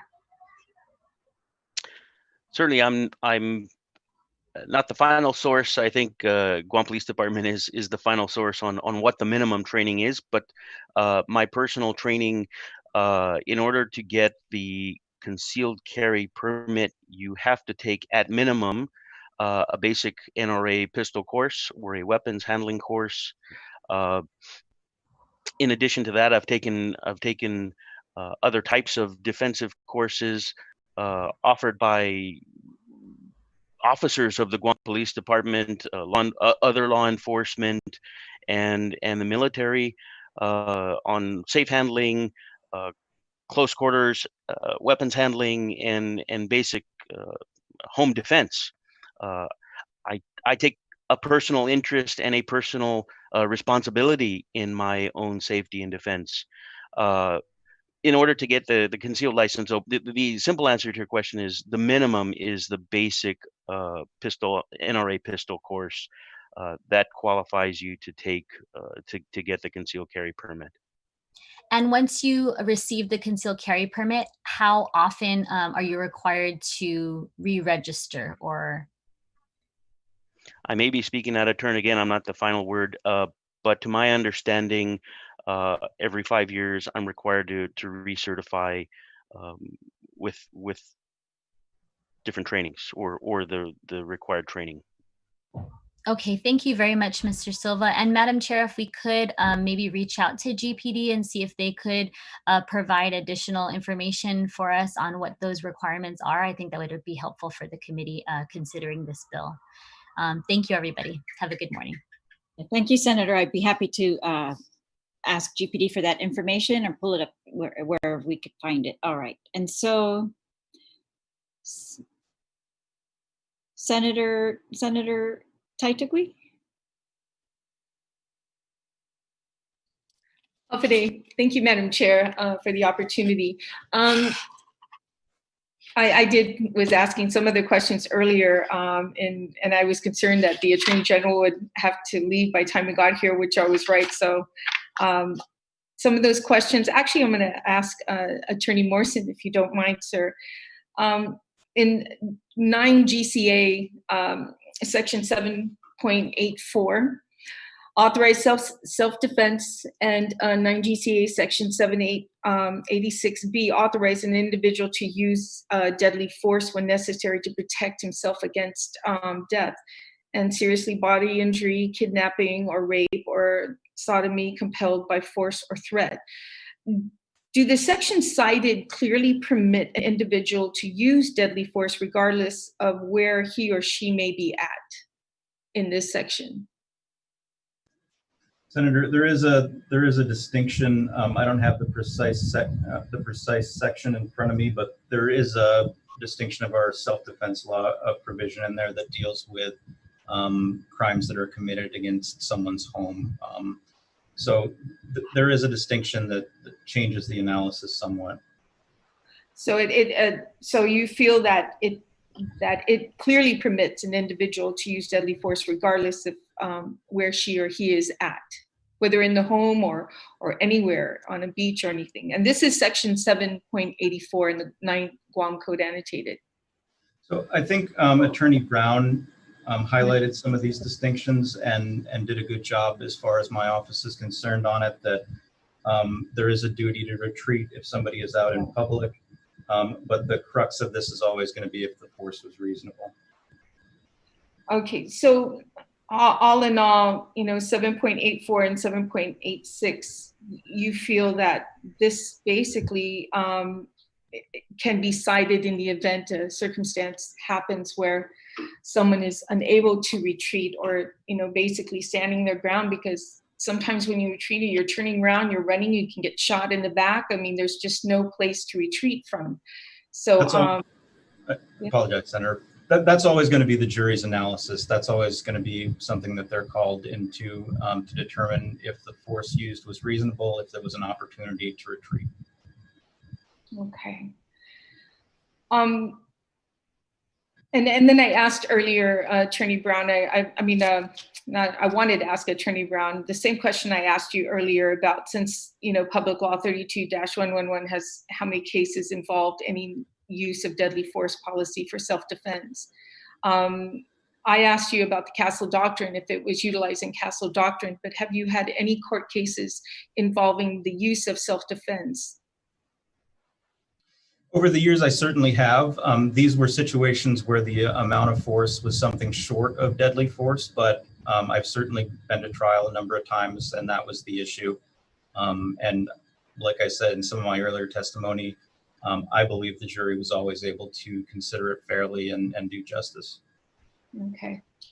Okay, well, I greatly appreciate everyone who's here to testify. A lot of my questions were answered. Rosario, thank you for being here and representing the the women, the Chamorro, and as well as the Social Worker Alliance, University of Guam, all of you, for being here to testify and doing your part to share your opinions. It's very important for us. So again, thank you, Madam Chair, for the opportunity. Thank you, Senator. Senator Peter Terlaje.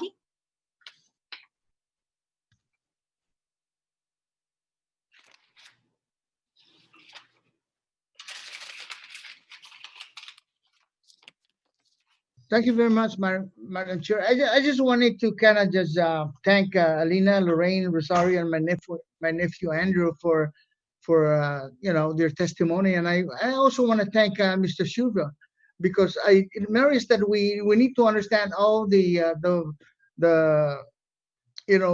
testimony that it merits that we need to understand what they're trying to say.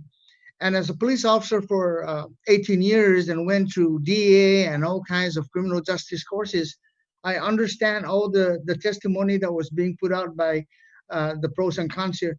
So I will just reinforce some of the testimonies, the pros and cons here when we get to the floor. And I want to thank you, Madam Chair, for allowing me to be part of this. Thank you very much, Senator. Senator Will Castro. Thank you, Madam Chair. I just want to extend my Sadus Masi to everybody who provided testimonies. I appreciate the statistics, the professional positions stated and shared, and the reasonings presented for or against the bill. I do look forward, as does the chairman and the principal author, to a healthy debate on the floor. Thank you, Madam Chair. Thank you, Senator Sanoxstein, for the bill. Thank you, Senator. Senator Jim Moylan.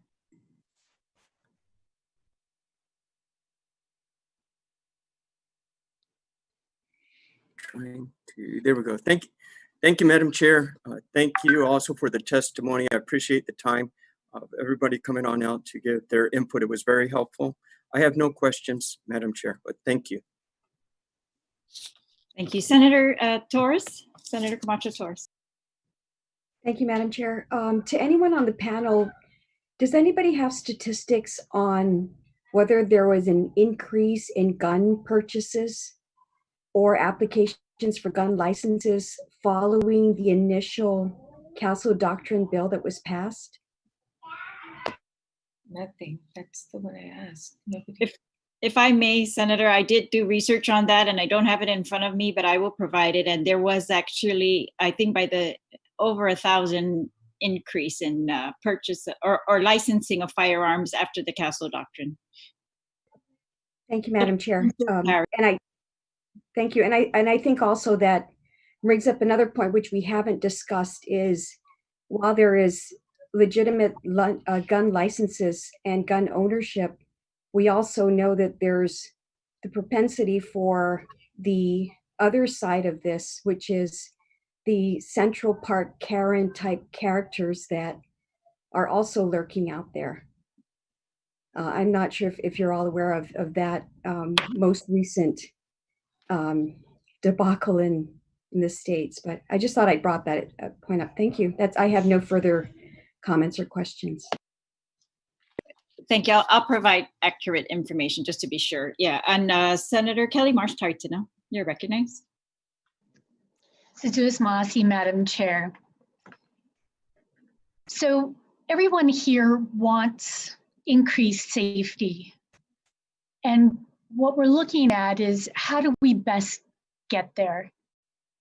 And so along with everybody else, I sincerely thank everyone for taking the time to provide testimony. It's important to hear from each of you. Each of you has done different research, you've had different experiences, and all of that is important to consider, absolutely.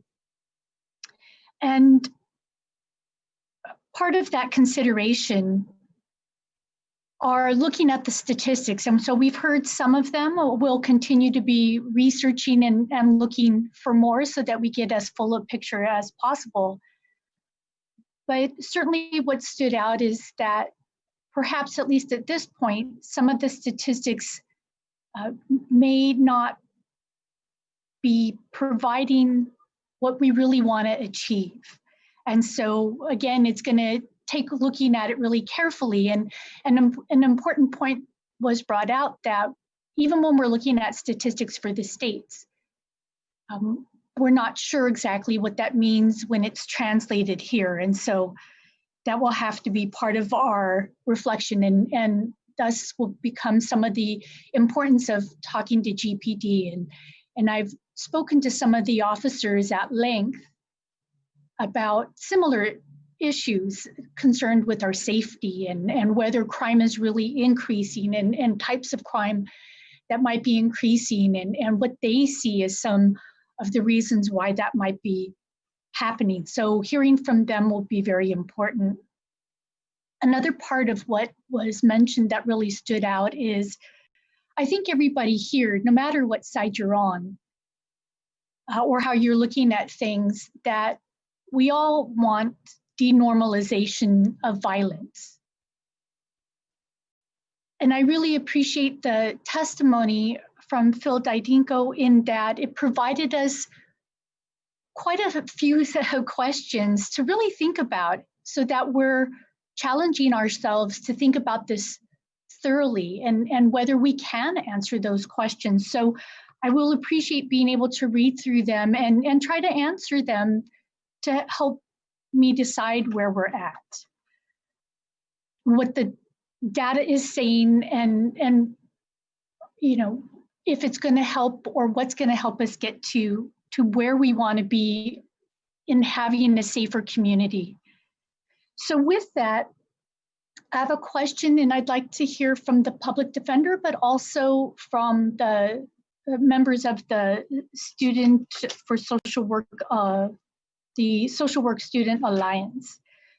So to make it clear, I don't want to read too much into what I've heard thus far for testimony, but for the public defender, do you see any need for strengthening our defense laws, or is there a particular way of strengthening them that you would recommend that you think could help us be safer in some of the concerns that were brought up today?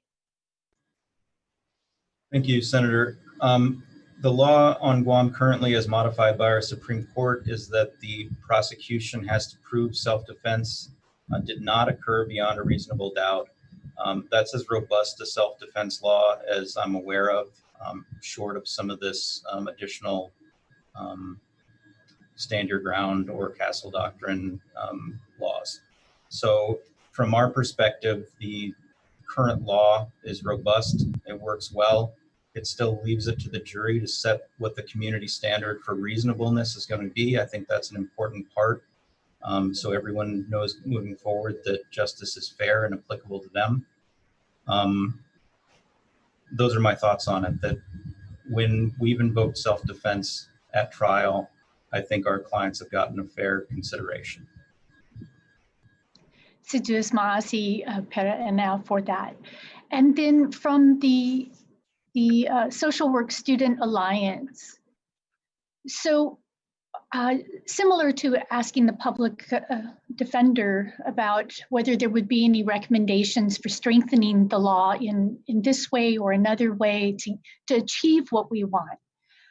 From the social work perspective and the studying that you have done, are there recommendations that you have, something that we lawmakers could consider or our agencies could consider that would help achieve a safer community? Are there programs? Are there other types of laws? So if someone or maybe a couple from the Social Work Student Alliance could share perspectives.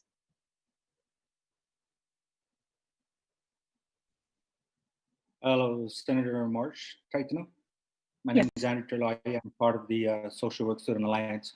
My thing with the bill is the retreat portion, the reasonable retreat.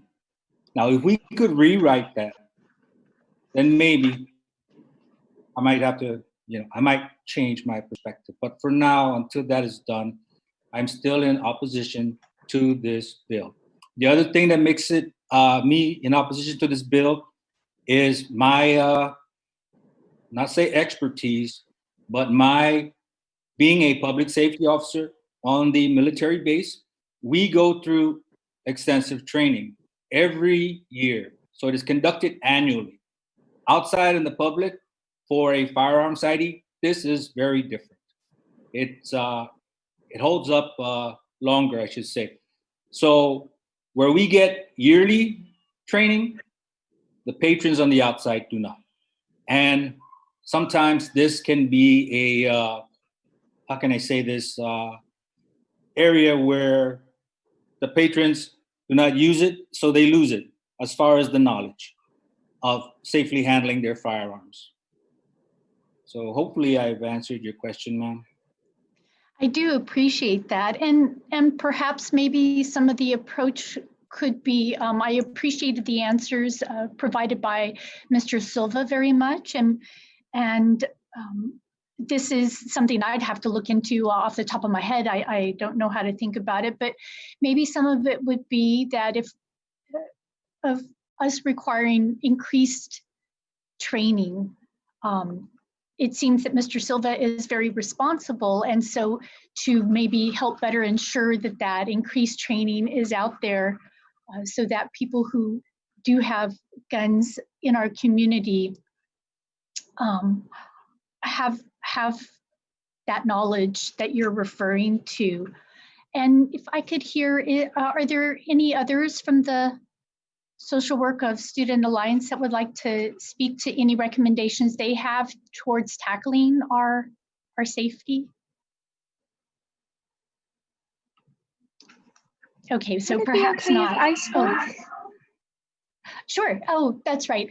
Or Hagenfa Malone. I'm not trying to limit it, to just one organization. So definitely.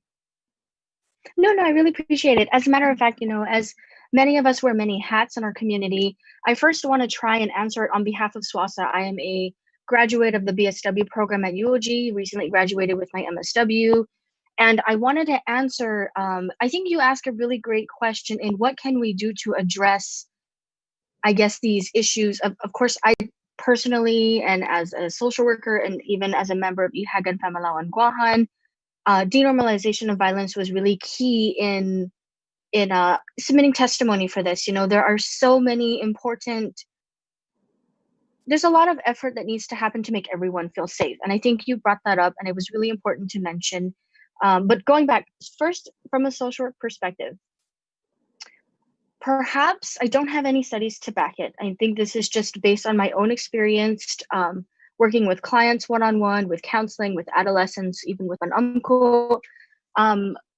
I believe that a lot of the issues that we face as a community is a symptom of a lot of distressors that happen in our life. We all have our own personal stressors. We all have our own conflicts, and we all have our own different perspectives. And reality is very objective based on our differences. And I think from a social work perspective, we do our best to work towards healing the community and offering different spaces to cope with these stressors. And I guess, like, from my own personal perspective, I tend to subscribe to cognitive behavioral therapy. I'm in no way an expert of it. I have so much lifelong learning to do. But from cognitive behavioral therapy, there's this idea that we adopt these lenses, that we see the world in a different perspective. And again, relating back to the objectivity of reality. And because of that in our life experiences, it might be worth exploring more options to provide the community with ways to deal with these stressors. And again, this is a work that's, switching back to my Ihagan Pamalawan hat now, this is work that needs to be done in the community. And these are our goals as Ihagan Pamalawan Guahan, and even as SWASA. Our goal is to empower the community and create for a healthy people, non-Samoru, Samorus, everybody that's here. We want to give floss for the brain and for the heart, and we want to give different ways to provide protective measures and ensure safety. And and I think we can even go so far as to saying to provide a very holistic well-being for everybody on the island. But I hope I didn't veer too much off. I appreciate the opportunity. Thank you, Sidsos Masi. No, I really appreciate that. And I think, I really appreciate hearing that it's true. We have so many stressors here on island, and to figure out ways to get at those stressors, I agree in helping us become a healthier community, that more supportive community, one that continues to harken back to like what Mr. Silva was mentioning, those virtues, those core values that have kept the community strong and safe for so long. It makes a lot of sense to me. And if I could just mention before I leave, Madam Chairman, these kind of issues always hit me in a lot of hard ways, and I'm sure for every senator, they hit them very intensely, and for a variety of factors. I've pointed out here and there that I had a really hard childhood. We had stressors, so I feel like in some ways like I really get it. Like I lived some of that life. I experienced homelessness. I experienced sexual abuse. I experienced other kinds of abuse of unhealthy parts of our community. And I know what it is to live in those environments and to deal with those stressors. And so that's part of why I often go there. Like, how do we help our struggling parts of our community? And I do want to mention as the last thing that, part of what I've done is I've listened to and participated in these programs. And they have a lot to teach us about how we protect ourselves by understanding predator behavior, by understanding and training ourselves so that we have these reflexes, so that we can identify situations and just have these instinctive reactions. And it's not the only answer, but I do see it as being an important part of the answer. So I do have some other thoughts, but I know I've taken a long time already, so I'll continue to work on those maybe on my own or ask afterwards. So just Maasi, Madam Chair. Those are very good questions, Senator. I wish I had the answers here, or at least some of that conversation. A good idea. I think I saw a couple people raise their hands, so I'm going to recognize you. Mr. Silva, was there something you wanted to add to an earlier question or part of the conversation? Sure, just a couple of points, Senator. There was discussion earlier about deterrence and whether or not this would be a deterrence for people if a criminal would be deterred from doing a criminal act because there is a stand your ground. This is absolutely not about deterrence. It's about defense. It's about allowing the people who lawfully carry a weapon, who follow the rules of law, and allow them to defend themselves in the proper way. It does not create any environment where I can draw my weapon and shoot somebody just because they threaten me. I still have to follow the proper procedures and make sure that there is a balance of force and a life-threatening situation. There's a common misnomer, a common statement where people say, "Don't bring a gun to a knife fight," but don't bring a knife to a gunfight. But in this case, if there is no weapon, you respond with the appropriate level of force. And what this is all about, senators, is allowing law-abiding citizens, stack things in the favor of law-abiding citizens for a chance. Senator Marsh talked about, you know, uh, situational awareness. Yes, situational awareness is great, but if you're in a place that you expect to be safe, when you're walking with your family at sunset in Tuman near the Hyatt between the hotels and it's dark and someone accosts you on the beach, when you're walking in the Spanish Park at sunset, when there's people around Skinner Plaza and you're accosted, it's those situations that you have to allow somebody the tools to properly defend themselves. It doesn't mean that the gun is going to be the proper defense, but when you remove the obligation to retreat, it doesn't remove the balance of force. It doesn't remove sense. It doesn't remove common sense, and it doesn't remove the requirement to be a reasonable person in your response. So, I completely respect the opposition's view.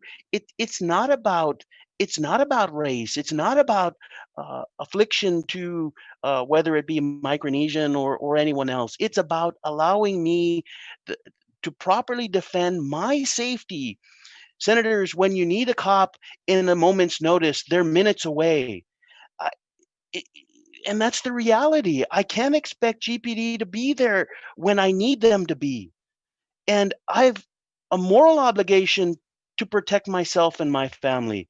And that's all I'm asking for. That's what this is about. It's not about deterrence, it's about defense. Thank you, Mr. Silva. Ms. Butler, did you have something to add also to the question earlier? Yes, thank you very much. Thank you, Senator March-Titano, for this question. So just very briefly, this goes along a lot with what Rosario added.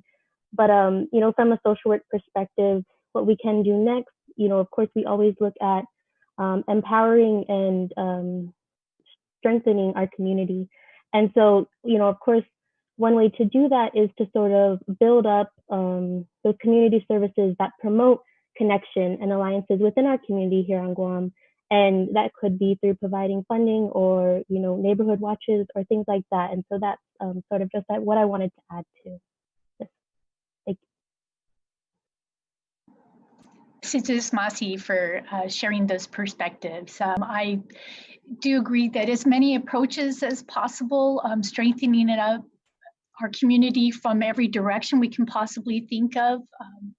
We've found ourselves in a very unsettling and disheartening place in many ways, yet we have so many important values. So I appreciate that. Sijus Masi, Madam Chair, for allowing us to have that further dialogue.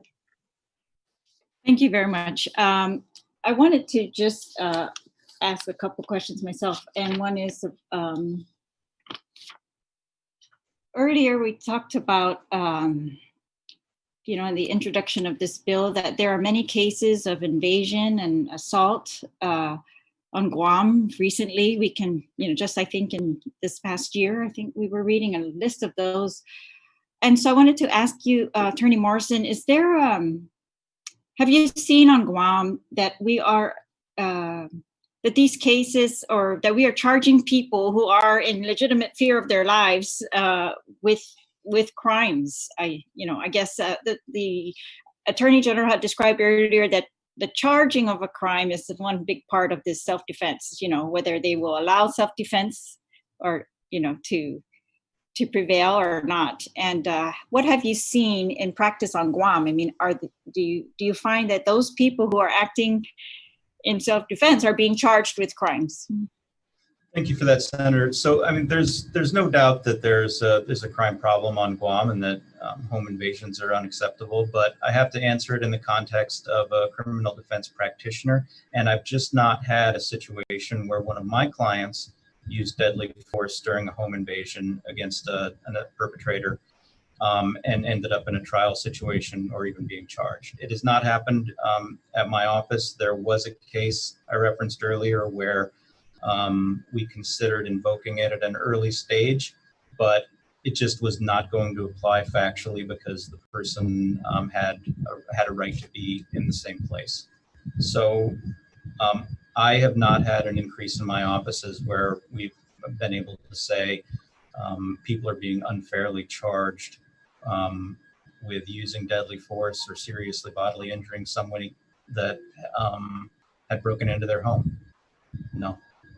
All right. What about this question I've received? I'm not sure if it's exactly on point with this bill, but does the Castle Doctrine apply outside of a home? For example, I think we talked about in the last couple of years about a case that happened on the porch of a home. Could you talk to us about that a little bit? Outside your home or outside your business, but still on your property? The Castle Doctrine was broad enough that it covered automobiles and homes and businesses. It didn't necessarily, as I recall, deal with some of the curtilage or areas around. If it happened outside of your home or one of the designated areas, I think the defendant would be in a position where they have to defend based on our existing self-defense law.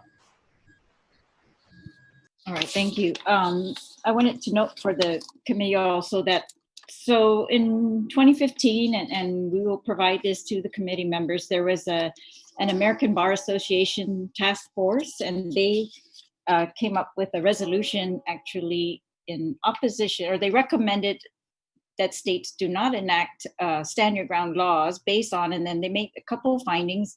One is an individual's right to self-defense was sufficiently protected prior to the enactment of stand your ground laws. 2, stand your ground states have experienced an increase in homicides. 3, multiple states have the application of stand your ground law is unpredictable, uneven, and results in racial disparities. There's been some discussion about that too. And finally, the victims' rights are undermined in states with statutory immunity for criminal prosecution and civil suits related to stand your ground cases. The ABA, so they made recommendations that states with stand your ground laws that desire to reduce overall homicide rates should repeal those laws due to empirical evidence that shows an increase in homicide rates. States that desire to reduce or eliminate racial disparities in the criminal justice system should amend or repeal stand your ground laws because implicit racial bias has been identified as a significant factor causing inconsistent outcomes in criminal cases involving stand your ground laws. The ACLU, the American Civil Liberties Union, and the National Association for the Advancement of Colored People, the NAACP, they also oppose stand your ground laws, and I will make that those information available. According to the ACLU, quote, consistent with common law principles and state statutes nationwide, Americans already have the right to defend themselves with commensurate force in situations where they face imminent harm, and safe retreat is not an option. The NAACP's opposition is based on findings that, quote, SYG law is racially biased, and numerous studies have shown that stand your ground laws are being carried out in a racist manner, eroding confidence of entire communities in the American judicial system, legislatures, and in government itself. The NAACP recommends repeal of stand your ground laws and restoration of balanced policies of self-defense. I don't know if Mr. Morrison, you'd be able to talk about this, but I don't know how to apply racial accusations to Guam. I mean, you know, the implications of a racially based statute to Guam, and I don't know if you had any insight into that, or were you able to make any comment on that part? So the only comments I really have on that are from the study that I referenced earlier that just indicated there's a difference here when the police or attorney general, district attorney are called on to make the determination if the stand your ground law is going to apply, that they seem to do a poor job applying it fairly across the board to everyone. I can't really speak to how that would impact Guam per se, but I would have some concerns that if the police are taking two sides of a story, one group versus another, that they may even subconsciously tend to side with the people that they understand and can relate to the best. So that's my concern, and I think that's borne out by the statistics from the states. All right, and you had earlier also cited to the Commission on Civil Rights, that was a February 2020 examination of stand your ground laws? Is that That's what correct. it was? All right. Yes. All right, thank you very much. That's it for my questions right now. I would ask the sponsor if he has any closing remarks on the bill. Senator Sinogstein. Madam Chair, I only ask that if the bill can be reported out, I will provide additional information in reference to everything that everybody's brought up. And I thank everybody for testifying today. There are many issues where everything that's been said can be debated. Things can change. We've heard from some of them that they increase training, and there's a bunch of stuff that we can add. That's all part of the process of introducing a bill, hearing the bill, and then we're moving forward. And I look forward to seeing the bill reported out so that we can further discuss it and amend it on the floor. Thank you, Madam Chair. Thank you very much, Senator. And all right, and I want to again thank you all for your time in presenting testimony today. Thank you very much. And so you are, was there any other, something somebody needed to say before we end on this bill? We're going to move on to the next bill. All right, so thank you again for your testimony on this bill, and thank you for your time. And we will include all your testimonies in the committee report. So we are going to now move on to the next agenda item, which is Bill number 137. And I would like to allow for the sponsor, Senator Moylan, to introduce the bill.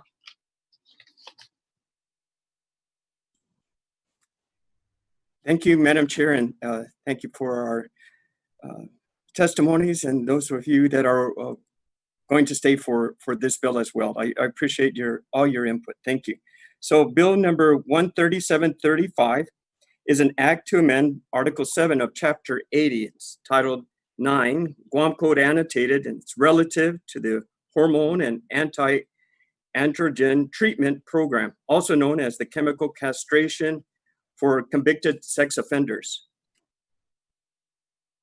So the bill 13735 is to update and strengthen the existing public law, the Chemical Castration for Sex Offenders Act, which was enacted back in 2015. But because the rules were not adopted and the act was never truly implemented or enforced, Bill 137 would make the hormone treatment program, also known as chemical castration, a requirement for those who qualify sex offenders who are released on parole. The offender would also be required to pay for this treatment program. And it's unfortunate in our community, we see increasing reports of criminal sexual conduct cases on the island. And equally concerning is the number of registered sex offenders who will be released from prison in coming weeks, months, and years. So it's vital to strengthen the language of Public Law 3367 to assure that the community, and more importantly, the victims of these horrible crimes are protected and the residents feel safe from the risk of a sex offender repeating their crimes. Thank you, Madam Chair, and I'm looking forward to our conversation regarding this bill. Thank you. Thank you very much, Senator Moylan. We will now accept testimony on the bill. We've asked again that they keep their testimony to 5 minutes, and I will begin with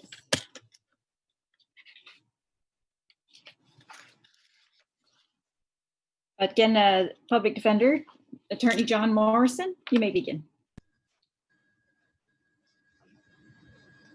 Thank you, Senator. So my office has been frustrated in the past with the Department of Corrections failing to implement a program that was ordered, or in some other agency failing to pass regulations that were ordered as part of the law. I'd point the committee to the Youth Correction Act, which has been on the books for some time, but has not functioned because regulations haven't been passed and it wasn't implemented.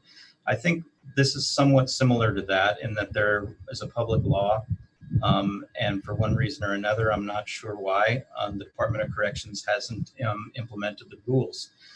So I recognize that as a personal frustration, but my concern with the bill is that as drafted, I believe it suffers from some constitutional infirmities. Public Law 3367 had previously, at a minimum, required that the treatment was going to be, that the individual was going to be screened at the Department of Corrections, and the treatment would be deemed medically useful to that person. So I think removing that requirement now puts the bill in a situation where, if passed, the law would have people that aren't going to medically benefit from the treatment taking the treatment. And I pointed out in my written testimony, I'm not a doctor, wouldn't claim to be one, but I think I am capable of reading the physician's desk reference.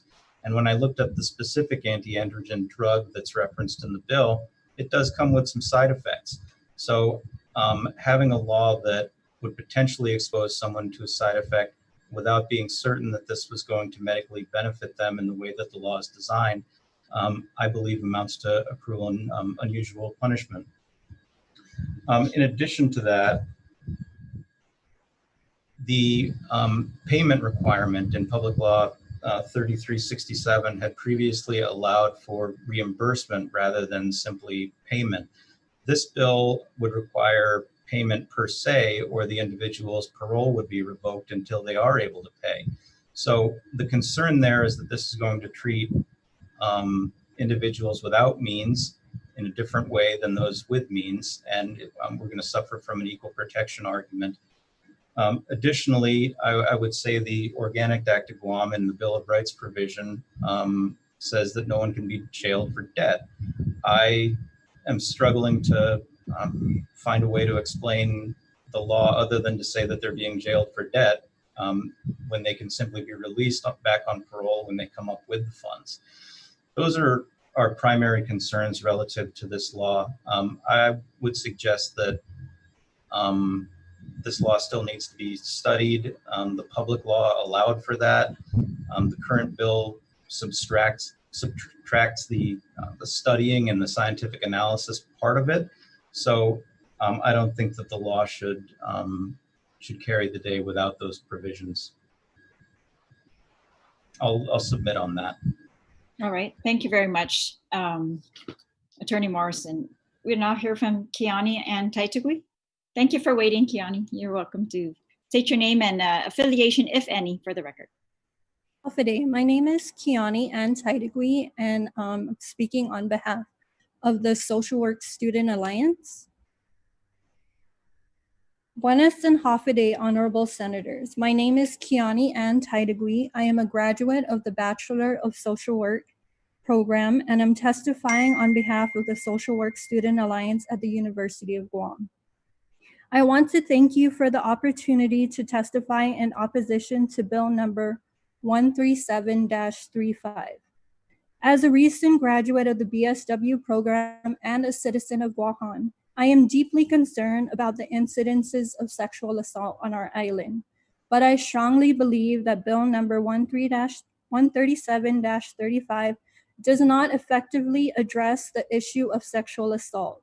The Duluth model finds that domestic violence and sexual assault are rooted in power and control. Strengthening the chemical castration law will not deter perpetrators of sexual violence, as it is not an issue based on biological urges. My second concern with this bill is that it violates the Eighth Amendment rights, which protects individuals from cruel and unusual punishment guaranteed to them by the United States Constitution. The bill clearly does this by establishing criteria that would mandate potential parolees to undergo chemical castration as a condition of their parole.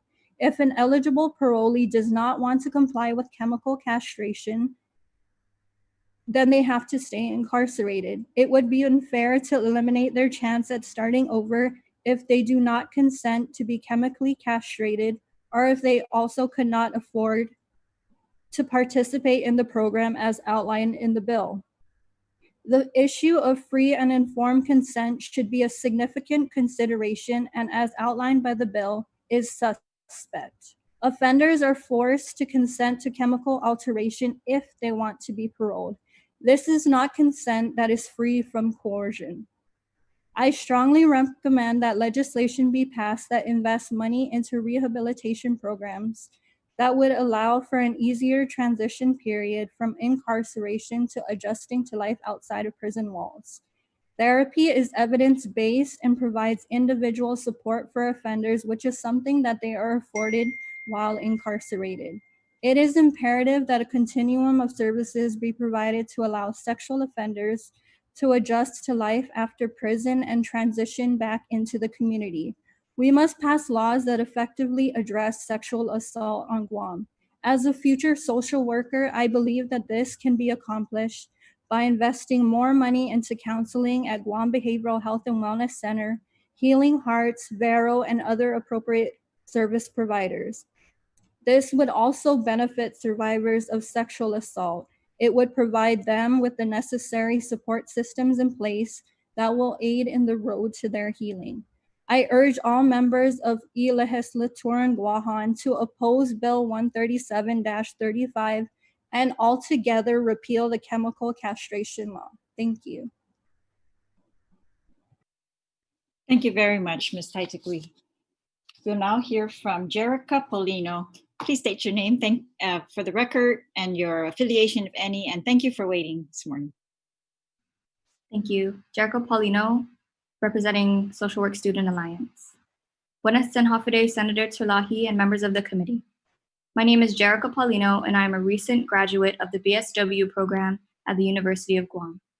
I am providing this testimony on behalf of the Social Work Student Alliance in opposition to Bill 137-35, introduced by Senator James C. Moylan, related to amending statements of Public Law 33-67, which would forego a pilot program and fully implement chemical castration measures for convicted sexual offenders qualifying for parole.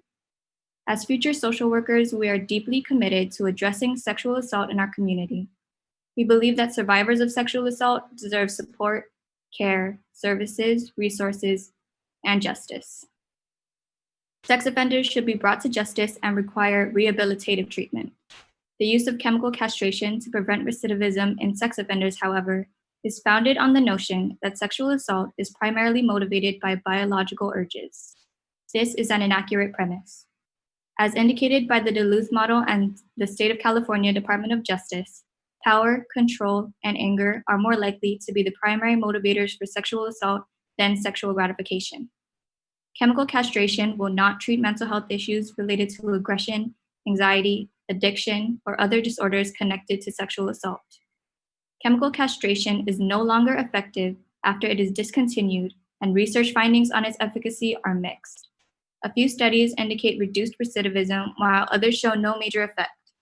Side effects include osteoporosis, cardiovascular disease, and impaired metabolism, while the long-term impacts are still unknown.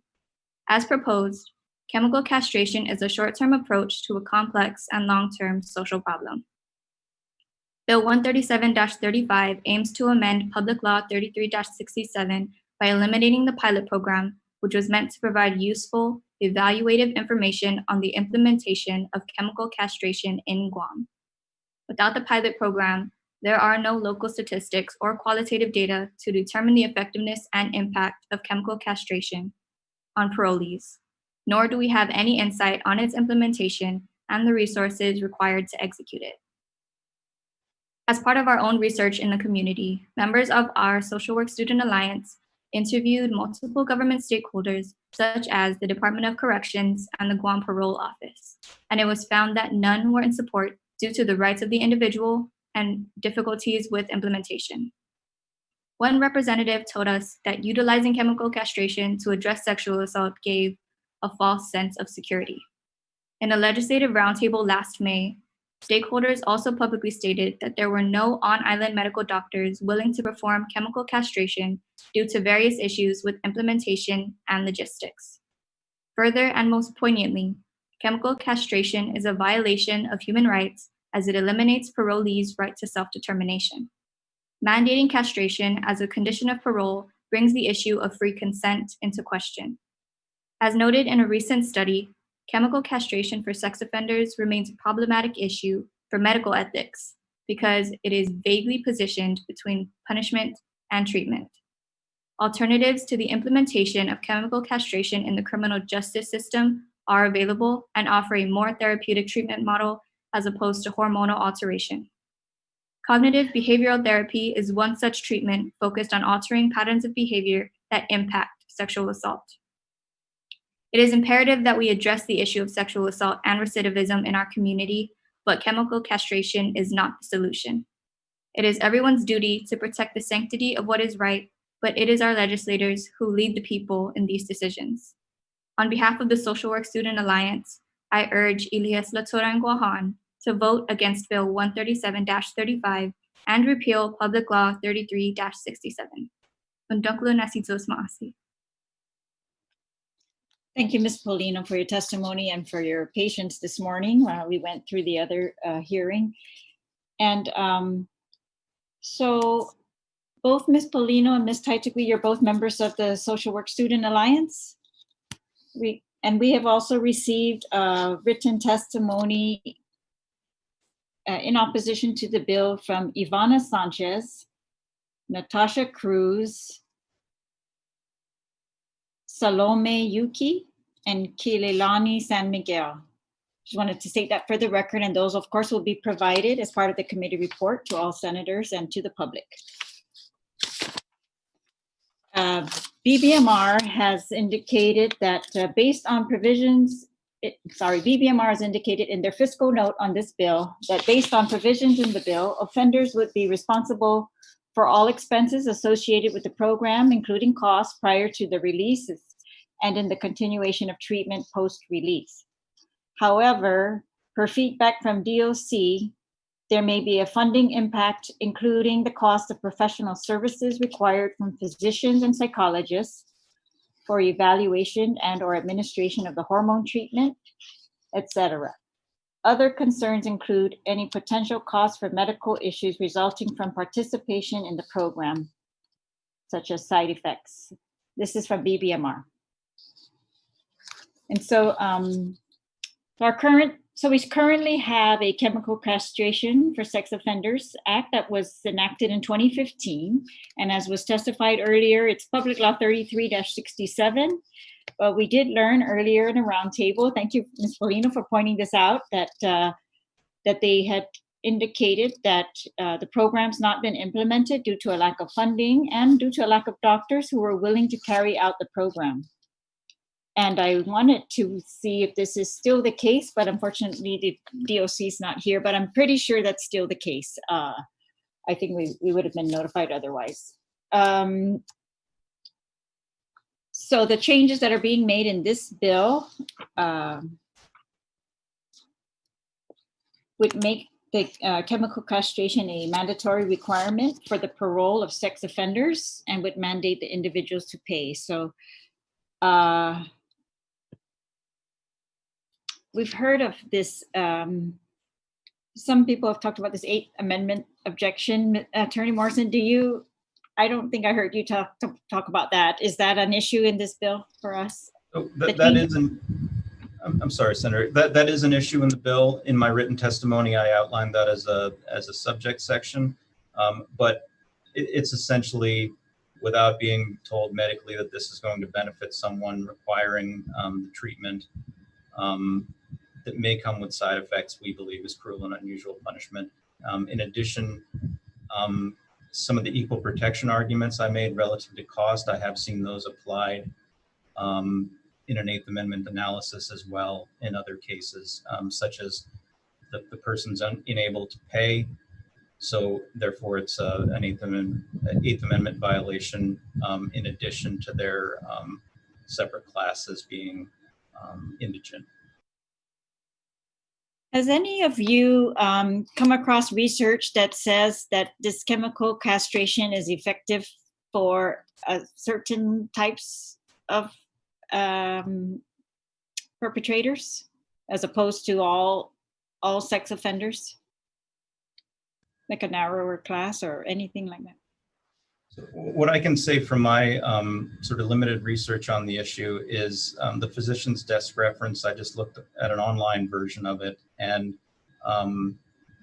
there's a number of treatments that these anti-androgen medications and the one specifically mentioned in the bill have been used to treat historically for many years. But when it comes to dosing for anti-androgen for pedophilia, they don't list any suggested medication because there's an indication that it's unstudied in any large scale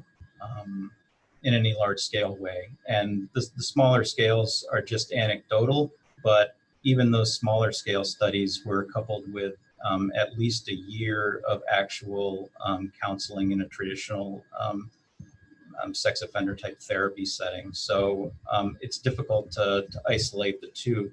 And I think I would probably just say, for the most part, it seems to be relatively unstudied in the large scale. All right, thank you. I'm going to allow now for questions from the panel, beginning with the sponsor, Senator Moreland.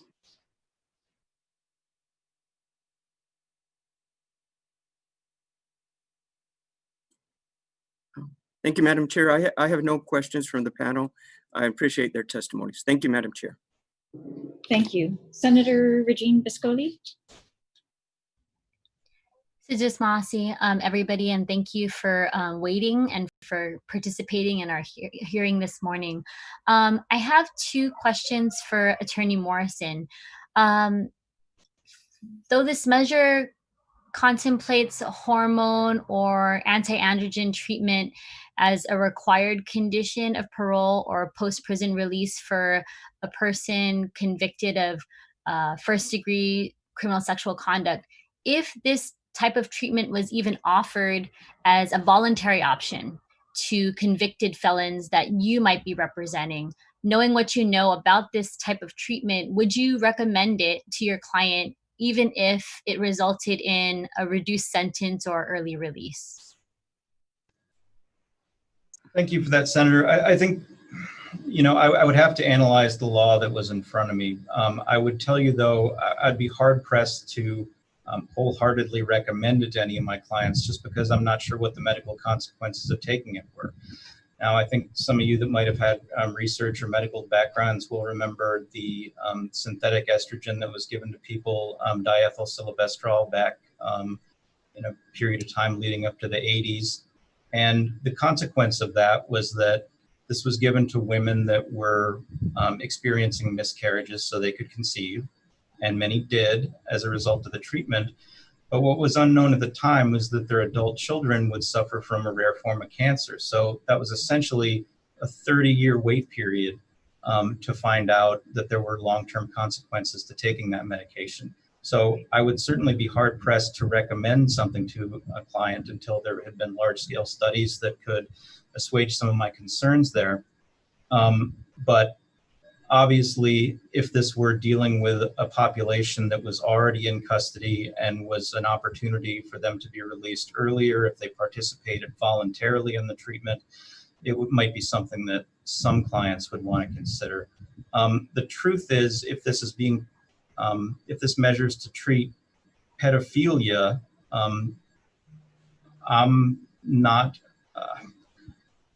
I'm just not aware of how much of a client class I would have. Those in overwhelmingly large part just don't seem to be the type of cases that my office represents.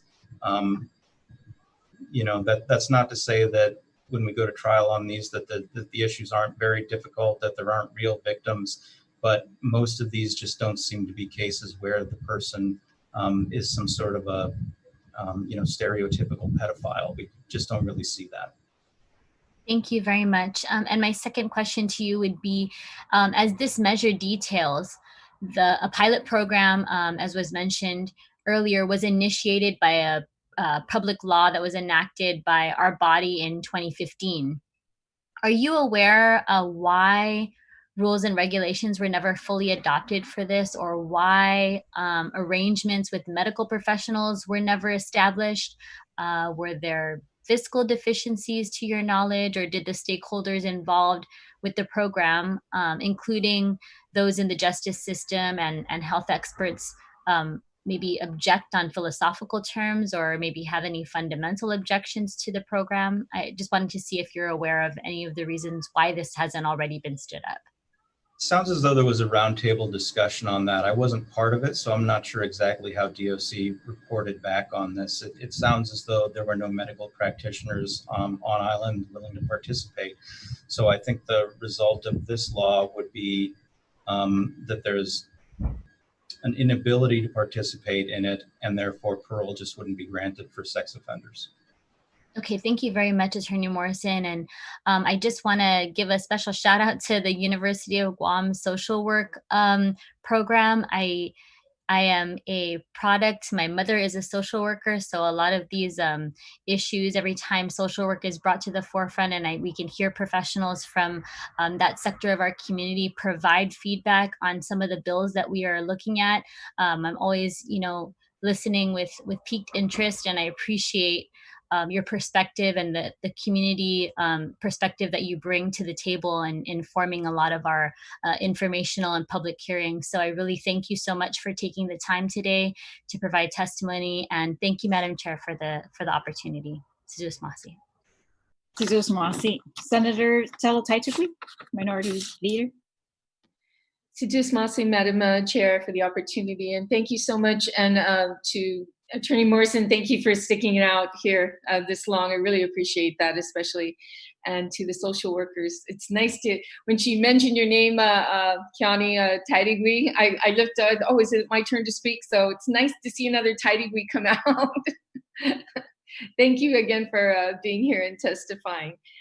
You know, Madam Chair, I was so hoping that we had at least Department of Corrections here. I'm looking at the drive here to see if there's any testimony from there. I don't see anything from DOC, and most especially from the Guam Parole Board, which I very much would like to hear what they would have to say and their concerns why, again, the rules and regs were not implemented.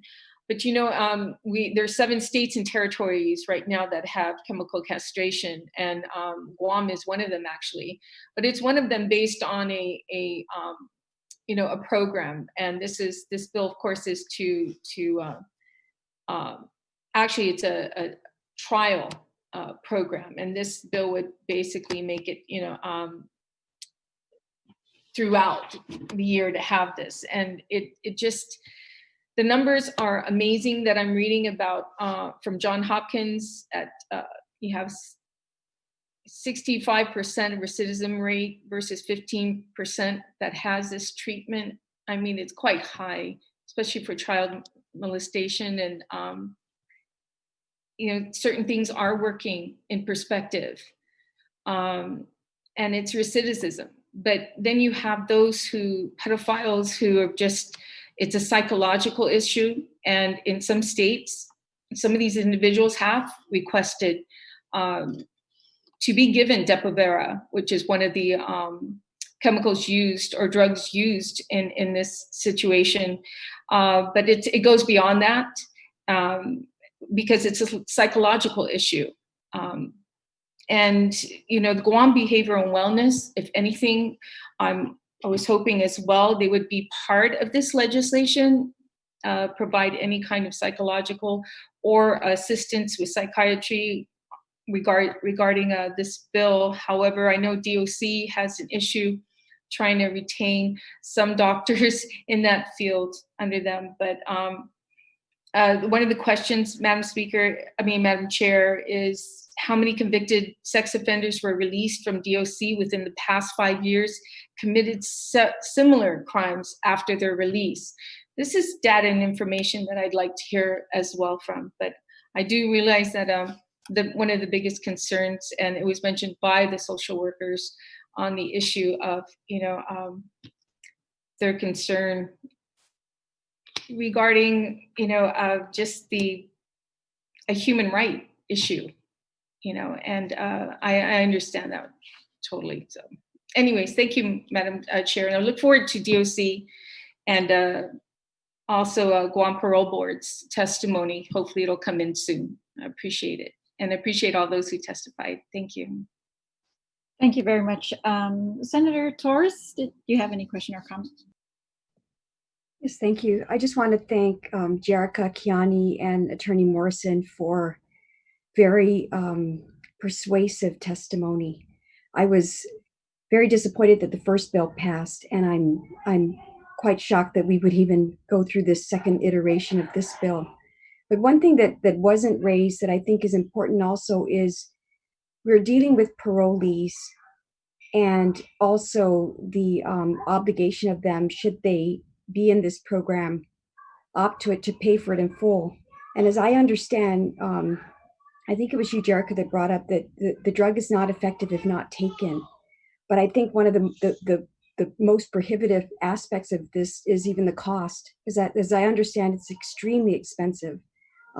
First of all, does anyone want to comment on that? Senator, I can speak just very briefly, and I don't want to create the impression that that I have hard numbers in front of me. It looks as though this is primarily a treatment that's given in some dose for people suffering from prostate cancer. The information that I was able to look at indicated that can be quite costly, upwards of $20,000 a year is one number that popped up when I just briefly searched.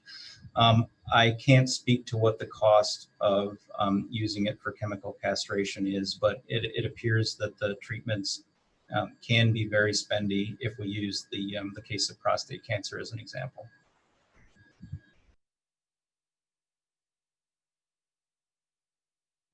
Thank you. I have no further comments unless the panel wants to discuss any of those points. But thank you, Madam Chair.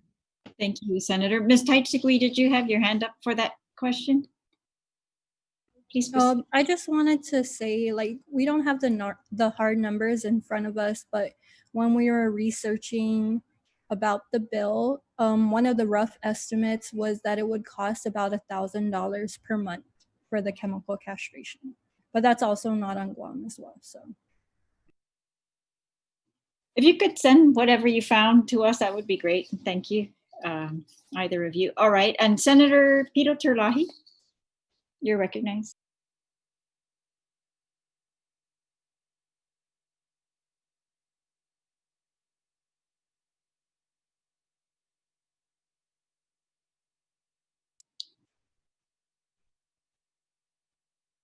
Senator Pito, you're recognized.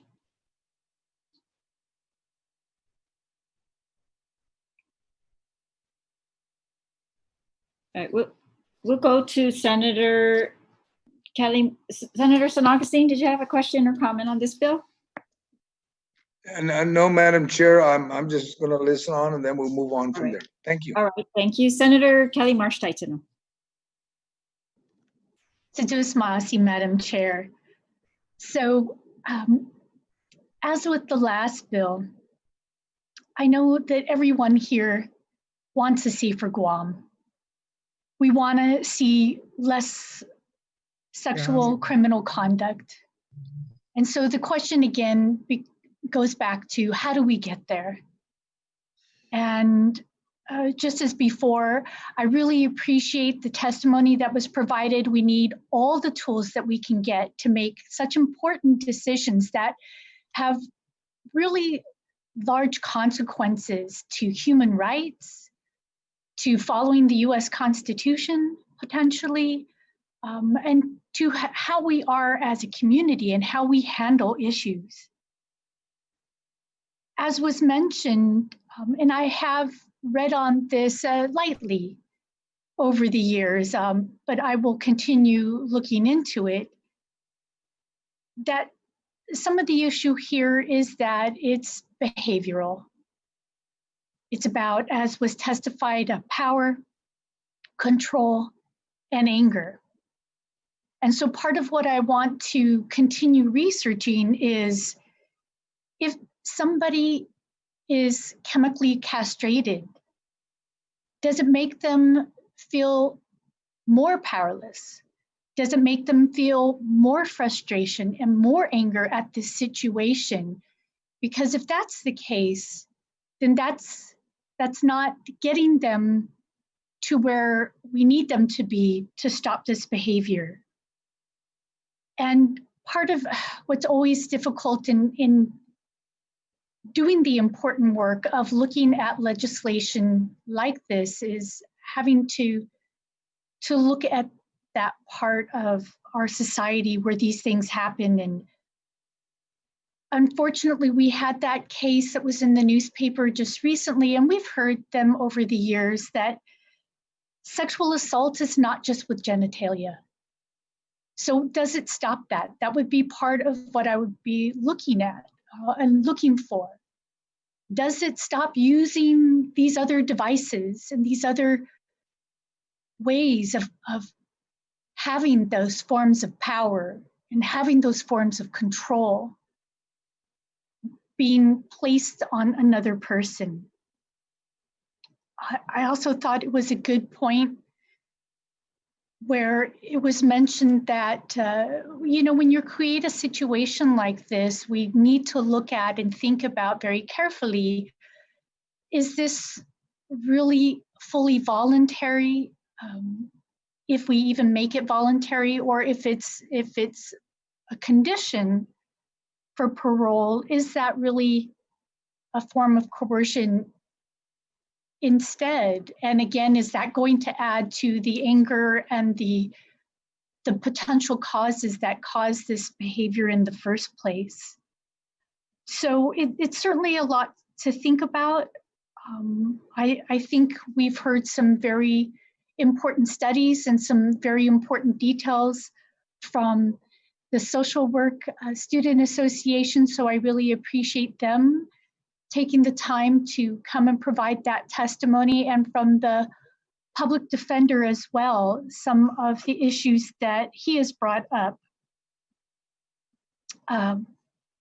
in this regard.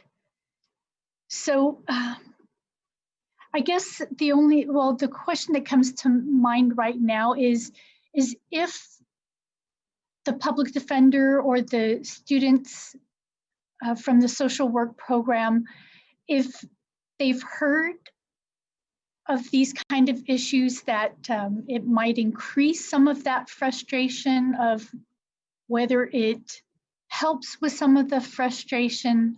I mean, we do want it to be an informed decision, so it's important that we hear, if you've also read about some of those sort of situations in your studies.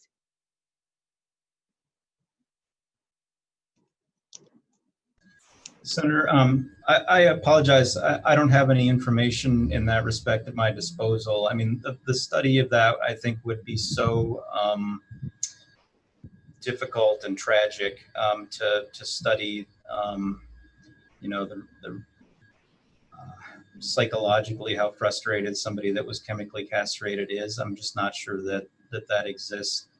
It is true that there are other forms of contact that are frequently in our courts that have no bearing on someone's ability to perform sexually or anything like that. So I think these medications, the anecdotal evidence is that it may help somebody suffering from just an you know, horrible compulsive urges to act inappropriately toward children. I think that that's a pretty small population, thankfully.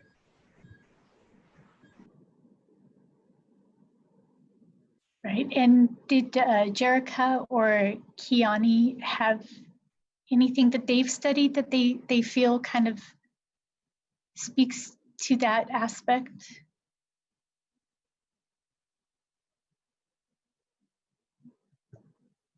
I don't have any like studies offhand right now, but from the social work perspective is that chemical castration doesn't address mental health concerns or issues, and that from our understanding, it doesn't address behavioral issues, and that therapy is better suited. That's important to underscore. I mean, that's been my understanding over the years, but like I said, I want to look into this further because it's an important part of our society that we need to really put time and attention to. We do have high rates of sexual criminal conduct and sexual assault, and we need to understand what are going to be the effective ways of addressing this, whether it's getting to the root causes of those stressors that was being mentioned earlier, and or how to build up and better support these programs that have some success to them. I want to continue researching this, and again, I thank everybody for their testimony into this. So, Sejus Maasi, Madam Chair. Thank you, Senator. Senator Peter Terlaje, you're recognized. Madam Chair,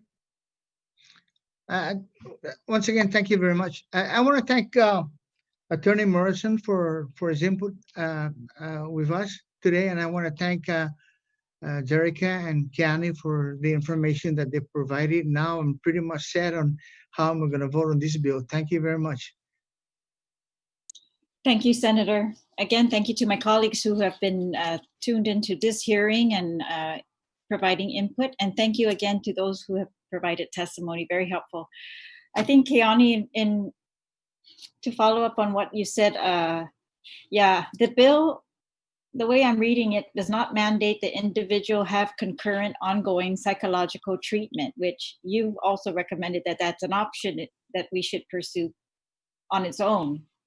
But I can't, it's not clear to me either whether chemical castration is effective without concurrent psychological treatment. But it looks like it's not required. Do any of you know whether how that is treated in other jurisdictions, or if you've seen any success with the combination or not?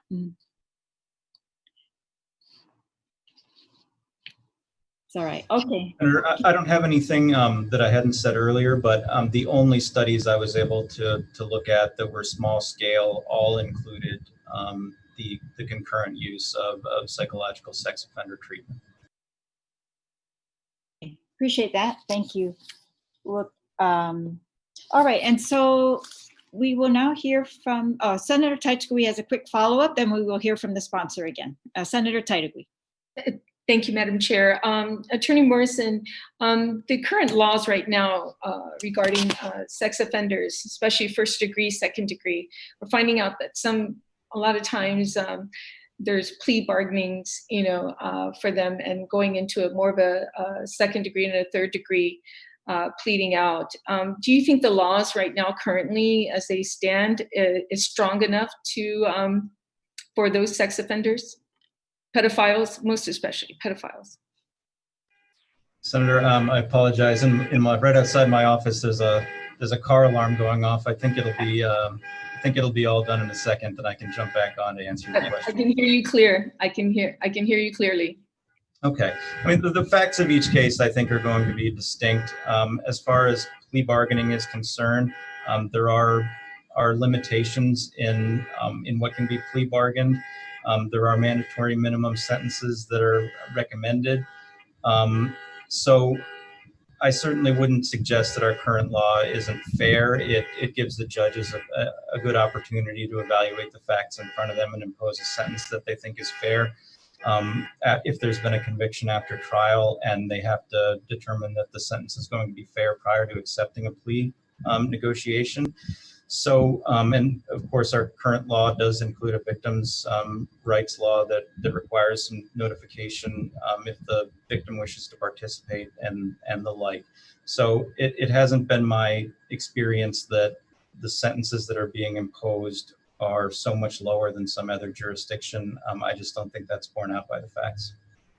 It's kind of ironic that I ask a public defender, questions like this, because I don't have the Attorney General in front of us. But I believe in 47 states, majority of those sex offenders actually start at 25 years to life.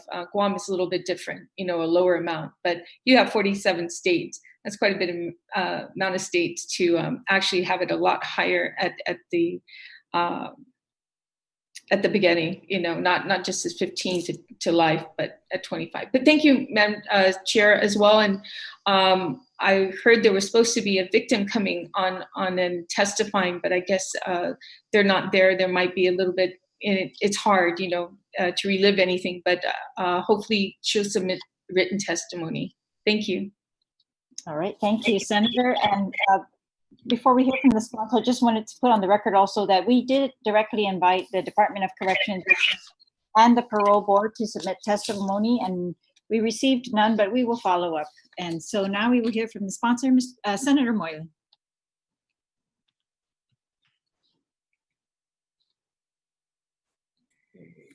Thank you, Madam Chair.